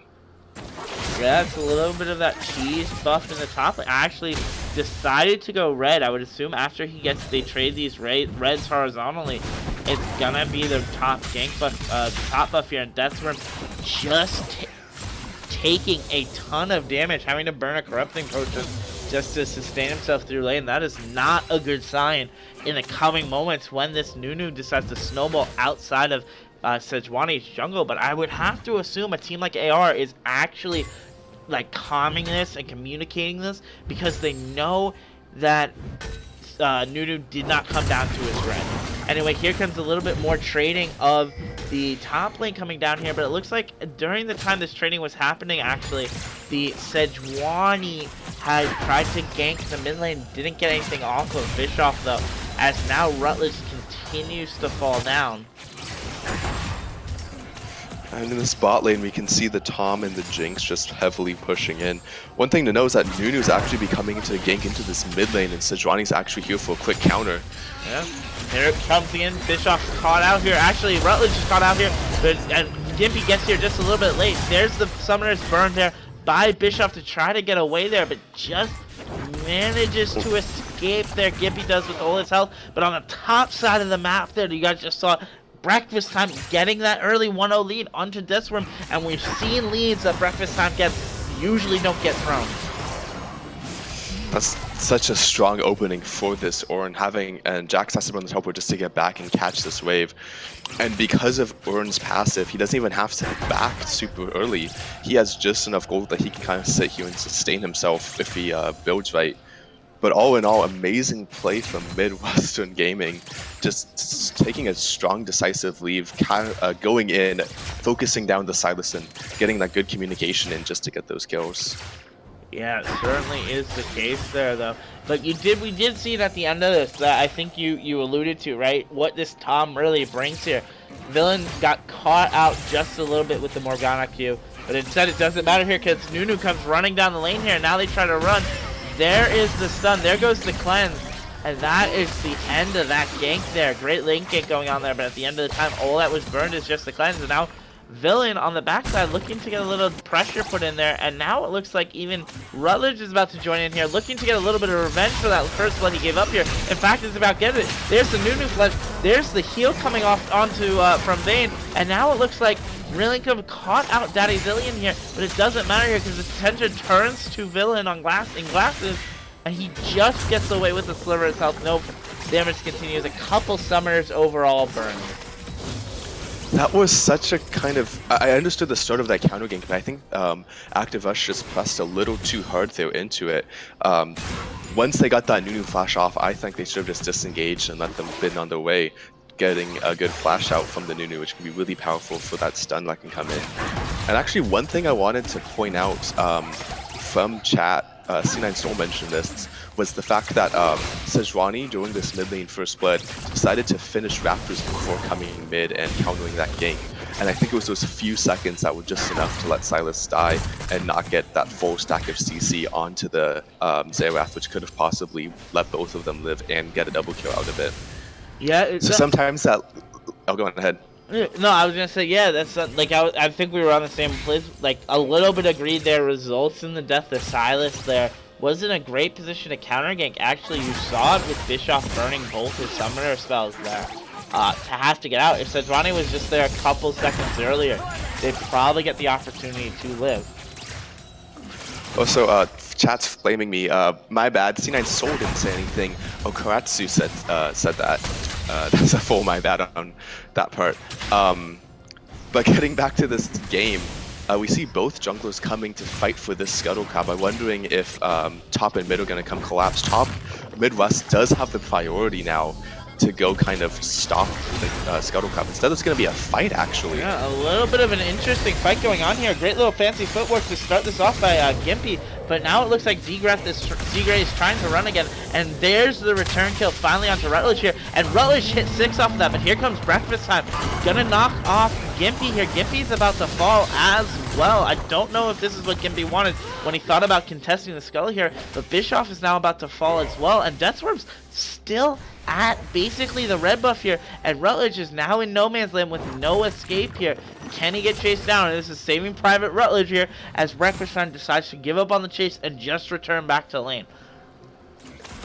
Oh no, kind of like an interesting fight that all started just around that one Scuttle Crab, which, to point out, hasn't even been destroyed yet. No one took it.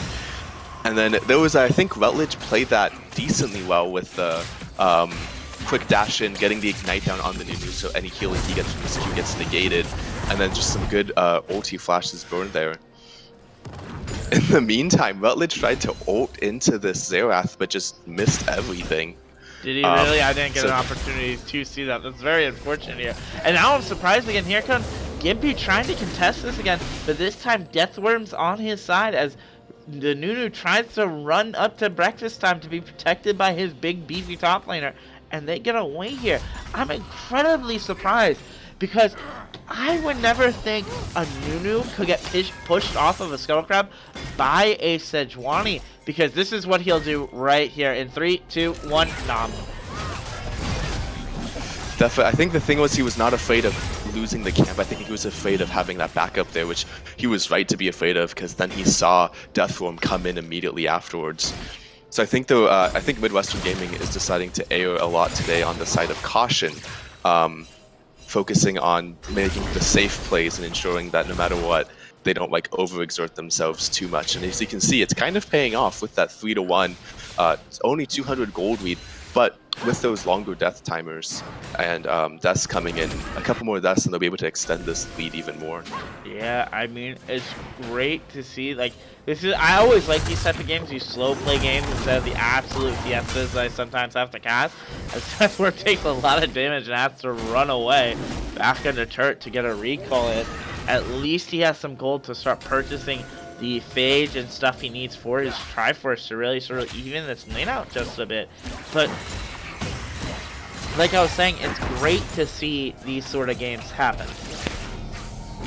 Yeah, I always love these slower games because we have time to actually talk and not just have the casting of someone dying every 2 seconds back and forth and back and forth.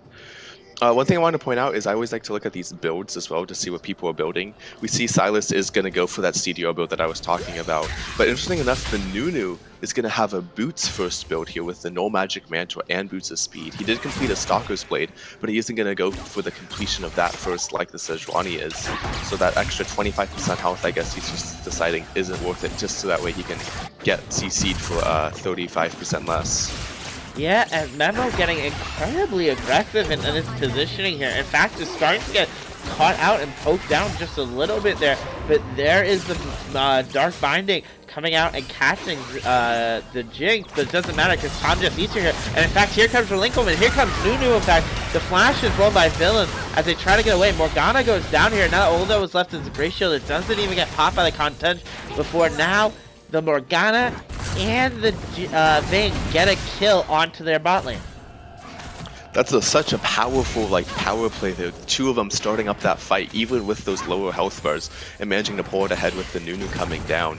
I think direct advantage is that Vayne will be able to complete her Blade of the Ruined King earlier, which will let her kind of poke out that Tahm Kench more with that % health. But meanwhile, in the mid lane, or in the river, mid lane doesn't even keep him out, but Gimpy doesn't miss his arm, but it doesn't matter because there comes the Jinx here. And in fact, here comes now a very angry Rutledge's Beast here, trying to pick up for his friend. Gets the cleanup kill onto the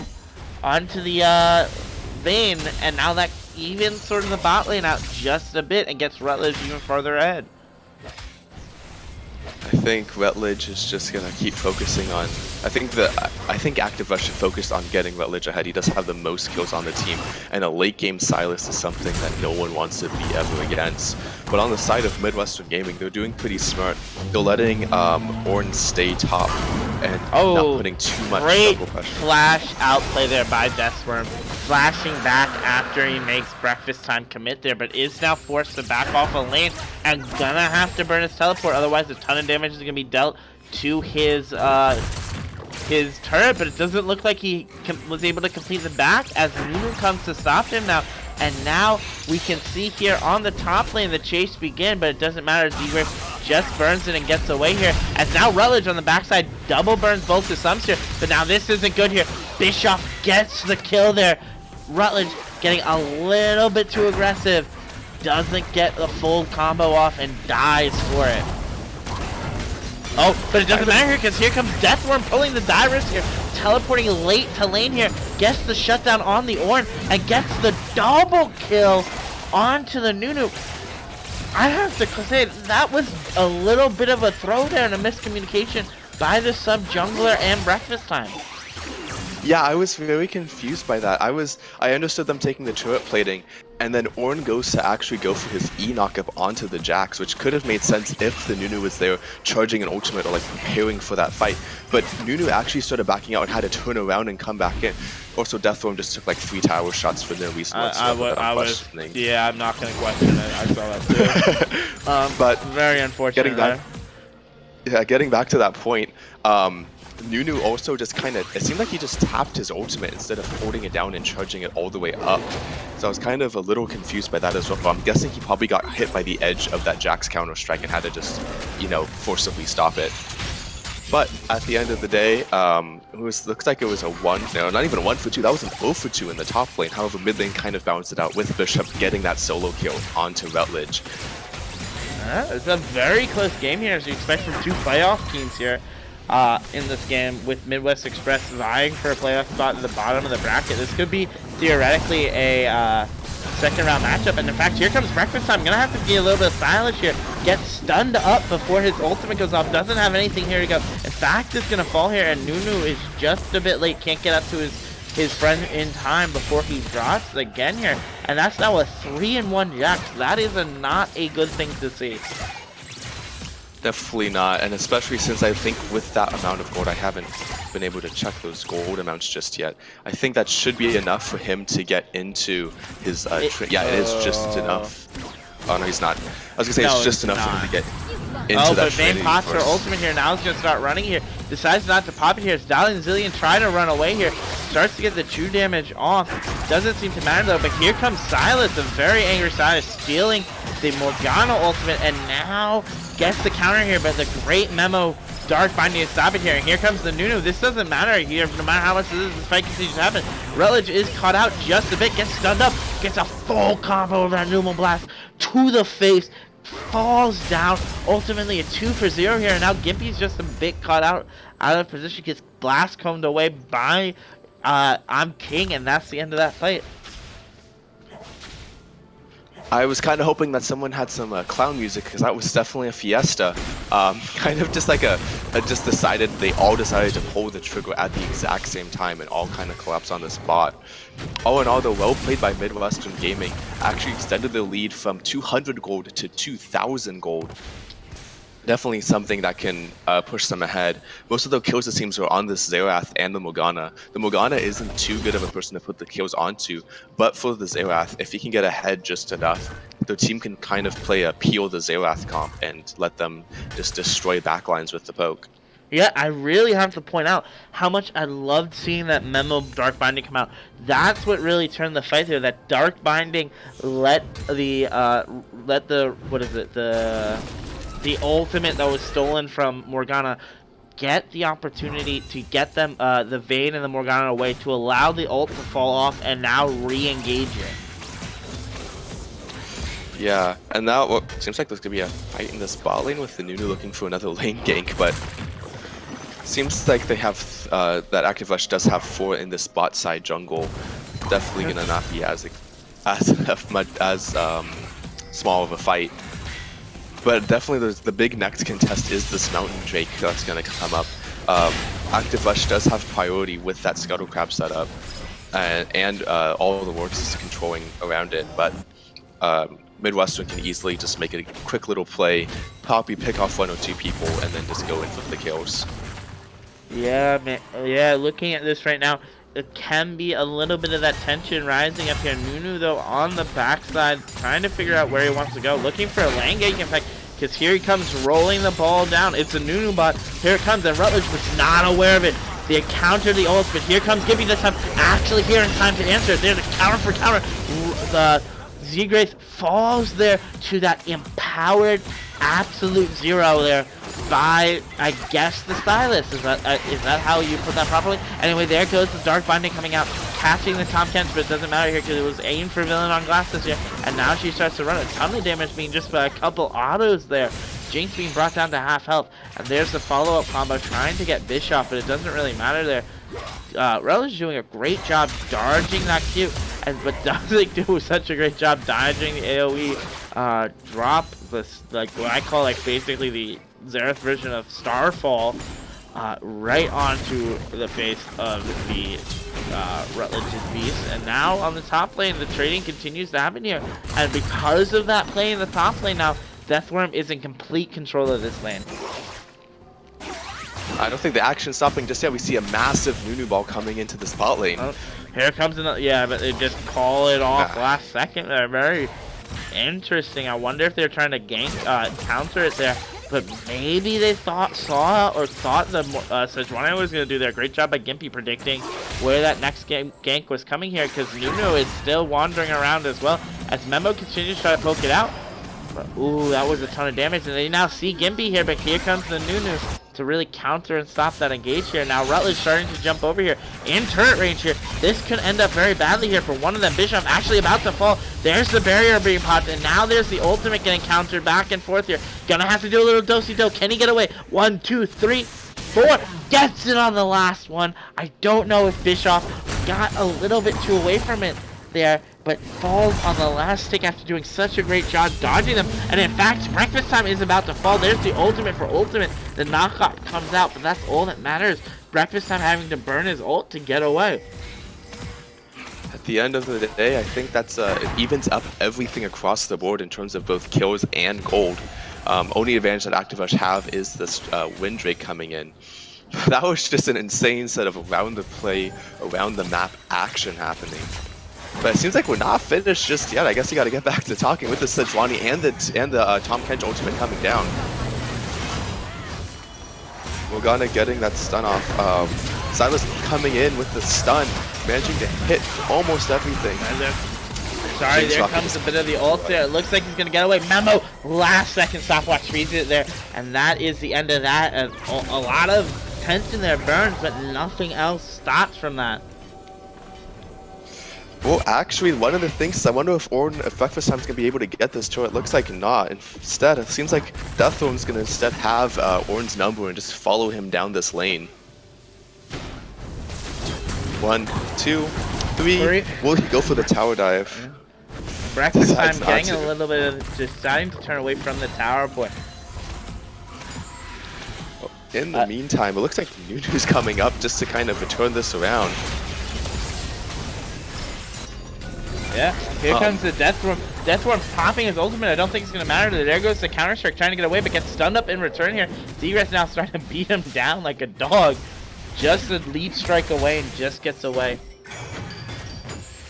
All in all, just a lot of action happening non-stop, but no kills just yet. Outside of the, 8. But possibly going to be going for this first turret top. I actually don't know if they killed enough of the minions. 1, 2, and boom, first turret going over to Midwestern Gaming. Yeah, exactly. So much. Yeah, great job. Exactly. So much of that coming in there, an important little rotation there. We continue to see this here as now it looks like they're rotating onto that second turret here, trying to get the last one here as Zera starts to take down the mid turret, and there goes the second turret of the game, and just like that, at least this early game is starting to crumble for AR. Yeah, and it seems like Midwestern's could probably try to rotate to the spot side, take the last turret. But Midwestern's one advantage they have right now is kind of the spot lane. Jinx and Tom still have complete control over this lane, just with how much poke they have and the Tahm Kench safety coming in. And we can see that there's going to be a little 4-man fight in the spot lane with Sejuani and Silas coming down to fight the Xerath and the Nunu. But instead, it looks like they're going for Jake. Well, it looks like Bischoff, they get it off. They're like looking to fight this bot lane here. They just get it off in time. Now, just get it away here, but I don't think it's going to matter for much longer because they're going to... One of these teams is about to force another bot lane fight. They're looking to take another turret and the Earthbreak because that's going to be a major prize here in this game. Definitely. I think that it's going to be very much based around this bot gameplay. However, one thing to point out is that ActiveRush does have a small deep ward onto this Tribush in the bot river, meaning they saw that Nunu there, so they know what's going to happen. And here comes the Sejuani against the counter game here, staying just out of sight. This is going to be big here because here comes Nunu rolling down the lane here, but there is the Sejuani to meet him. I wonder if they're going to turn it here. There goes the Dark Shield here, and now Lincoln's actually caught out here. There comes the ult here. Here comes Silas as well. The Absolute Zero is getting caught here. Doesn't shred the Silas there. There goes Vayne. There goes Memo. There goes Breakfast Time. As now it looks like Jax is trying to chase him down here. 1 strike, 2 strike, 3 strike. Will he get it passes off? There's the dunk. There goes the counter strike. Doesn't get away here, but now Deathworm is about to die to the turret there. No, gets away with the last second and gets the turret on the round. And there's the Earthquake now going over to AR. Oh, it looks like this fight's not gonna be over as Tahm Kench is gonna go in and try to get the Xerath, gets that tongue off. Oh, and then behind it there, yeah. Full combo Silas. There they go. Great. And so that's no. Dragon. Oh, going ahead. Yeah, I'm sorry. That's as you were saying, that's Dragon and the 4 kills there. 4 AR and a turret. 2 turrets. Great swing of momentum there for coming in from AR. This game is so back and forth. I think it's just a teeter-totter. It's definitely very much around who has the majority of players there. All of these fights have kind of just come down to who has more players at this moment, which kind of sounds redundant, but sometimes a lot of these champions have those 1v2 potentials.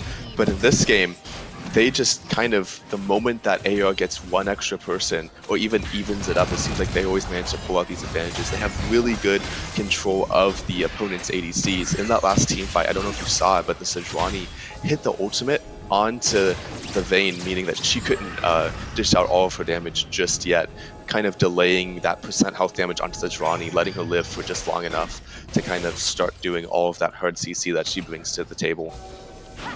And with that, now the lanes start to fall here. Deathworm in the bot lane, getting away here, but here comes a very angry Nunu bot trying to catch the Gimpy. Misses the ball here, now just gets to run away. Instead, I think Jinx is just going to get caught out and just kind of get one shot. I think the Morgana actually had a chance of just 1v1ing her, which is a little sad if you think about it, that the ADC this late in the game can't do anything just yet. Just shows that Midwestern did have control of this bot lane, even though they lost to a tower at first. In the meantime, it looks like so Nunu was going for that game onto Silas. I don't think that's going to be a big fight they're going out here as now Tahm Kench runs down the lane to get Religious be safe here as now they start to whack away on this final outer turret here for the side of Midwest Express. There it goes and falls down here. Frankenstein knocks up Gimpy though, but Oli doesn't get, the pig gets nonned by the Tahm Kench and gets away here. But now Bischoff is caught off, has to flash to get away here. Ton of damage being dealt here. There comes the slow. Is it going to be the stun? Tries to get away just in time here as now the teams are starting to collapse onto Jax here as they continue to run here. Relinquishing Death though is definitely caught out here. Turns immediately, but it doesn't matter here because there's a very angry catfish here. Popping it, misses the second part of the ultimate. I'm going to say that was a mistake on Rutledge's part and not the fact that Riot has coded it so once you cast the ultimate once on Silas, you cannot recast an ultimate, so you can't get the fucking knockback on the ramp shield. I thought they fixed that in this latest patch. I wasn't sure if they did or not.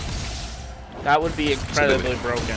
Either way, it looks like the Vayne falls down here, and now the villain on glasses and the Tahm Kench are starting to duo this Baron, and I don't think they're going to be able to really stop it here. There's not much left up here. Here comes Gimpy to continue falling, but this is what makes Jinx so strong. This objective-taking ability here, once she gets a little bit of attack speed on her there, that's just a 2.5 item Jinx here, spreading that Baron. Yeah, I think Jinx, even with her laning phase not ending as she wanted to be still really powerful.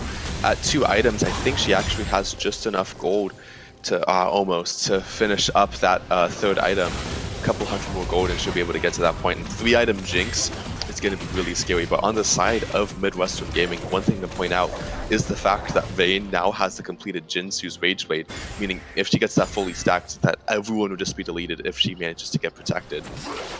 I mean, it's a great thing here, but I don't know how much protection she really has. If she, like, she doesn't really have any sort of peel here. The Morgana can only do so much, right? And then on top of that, unless Breakfast Time hits a major ultimate, I don't know how much they can really do here. In fact, there goes the stun out there, and a lot of damage being dealt over to Villain on Glasses here. Villain on Glasses doesn't have any sustain either. There goes one tick. Can they get the Jinx? In fact, doesn't look like it is. There goes the heal down. Can they hit the next one? The Flash gets away. Is she going to get away here is the question here. Seagrace is starting to get poked down here. Doesn't look like it matters here. Tahm Kench burns the Cledge to try to get away. Burns his Flash then as well.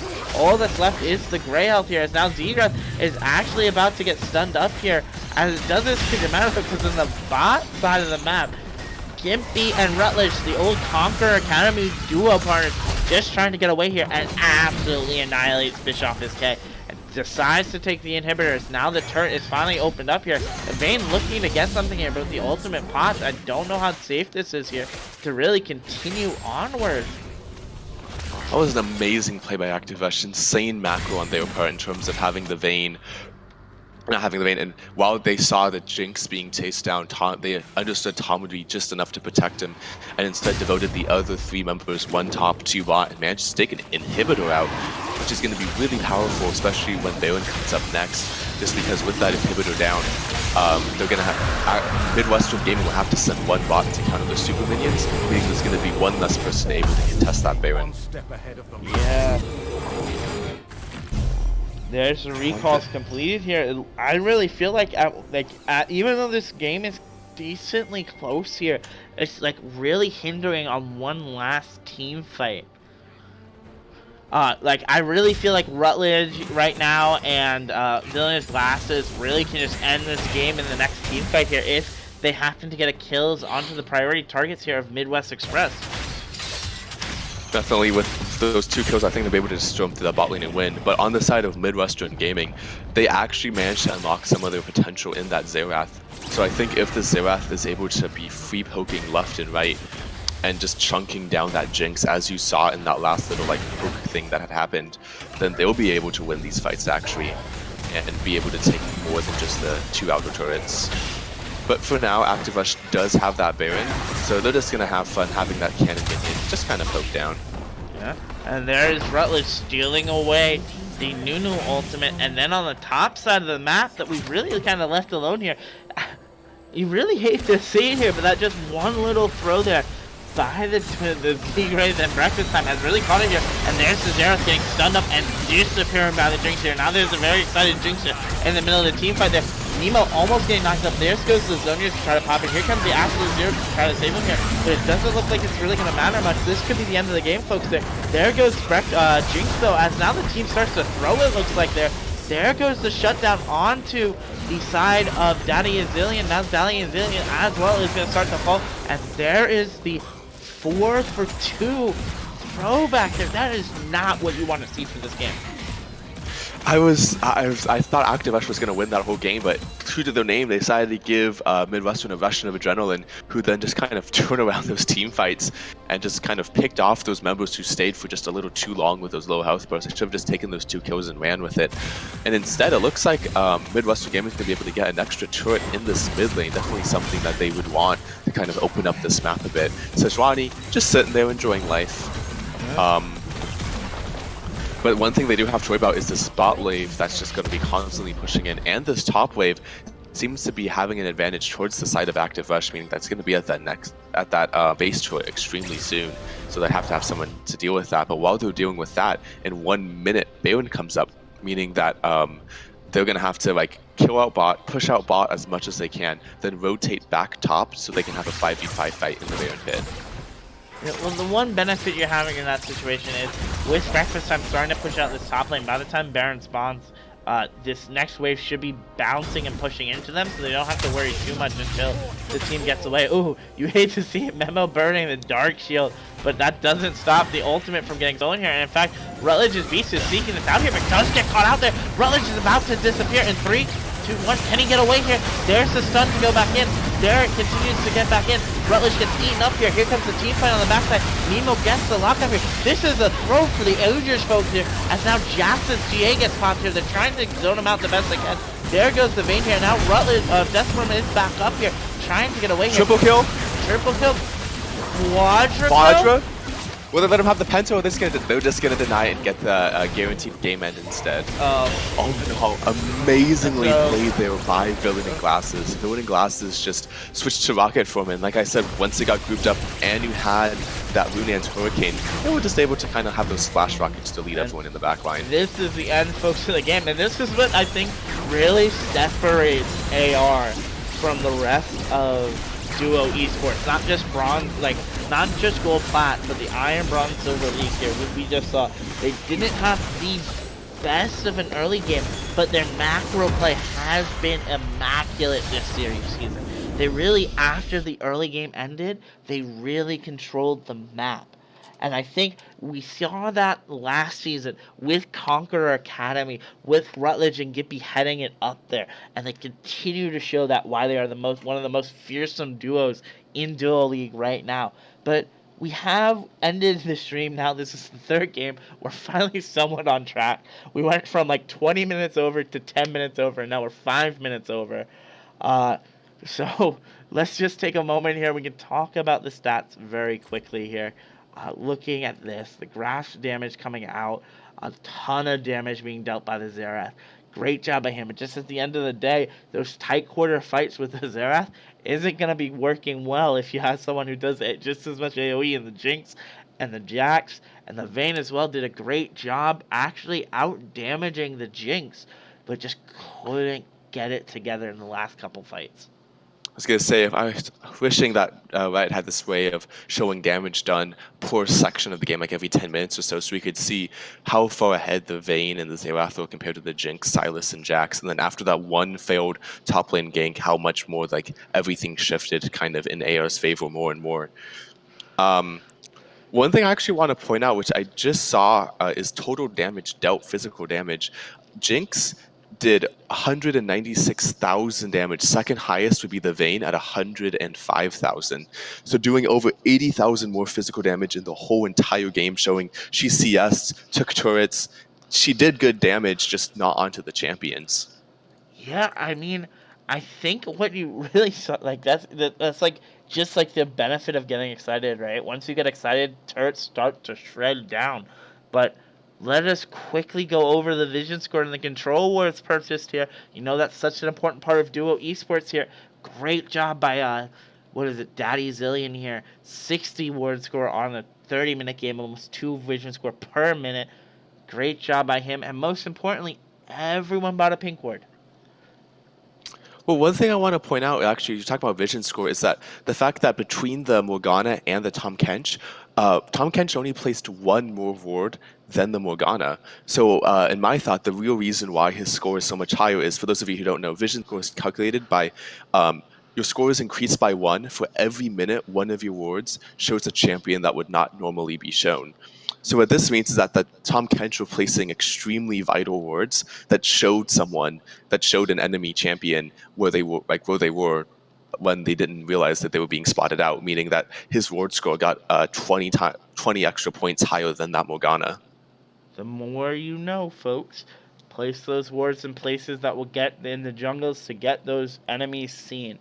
Anyway, I was John Warhood here for the night, and with me today to end the cast was Collegiate's own Lee Dawson. Lee Dawson, do you have anything going on collegiately today, or is your season over?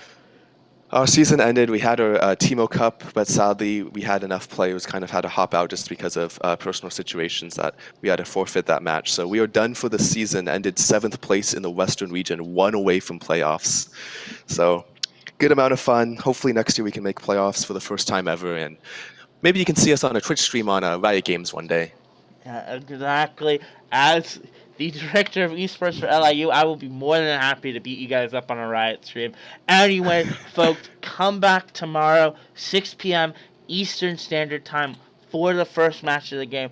It will be a wonderful weekend matchup here of 4 games. Have a wonderful night.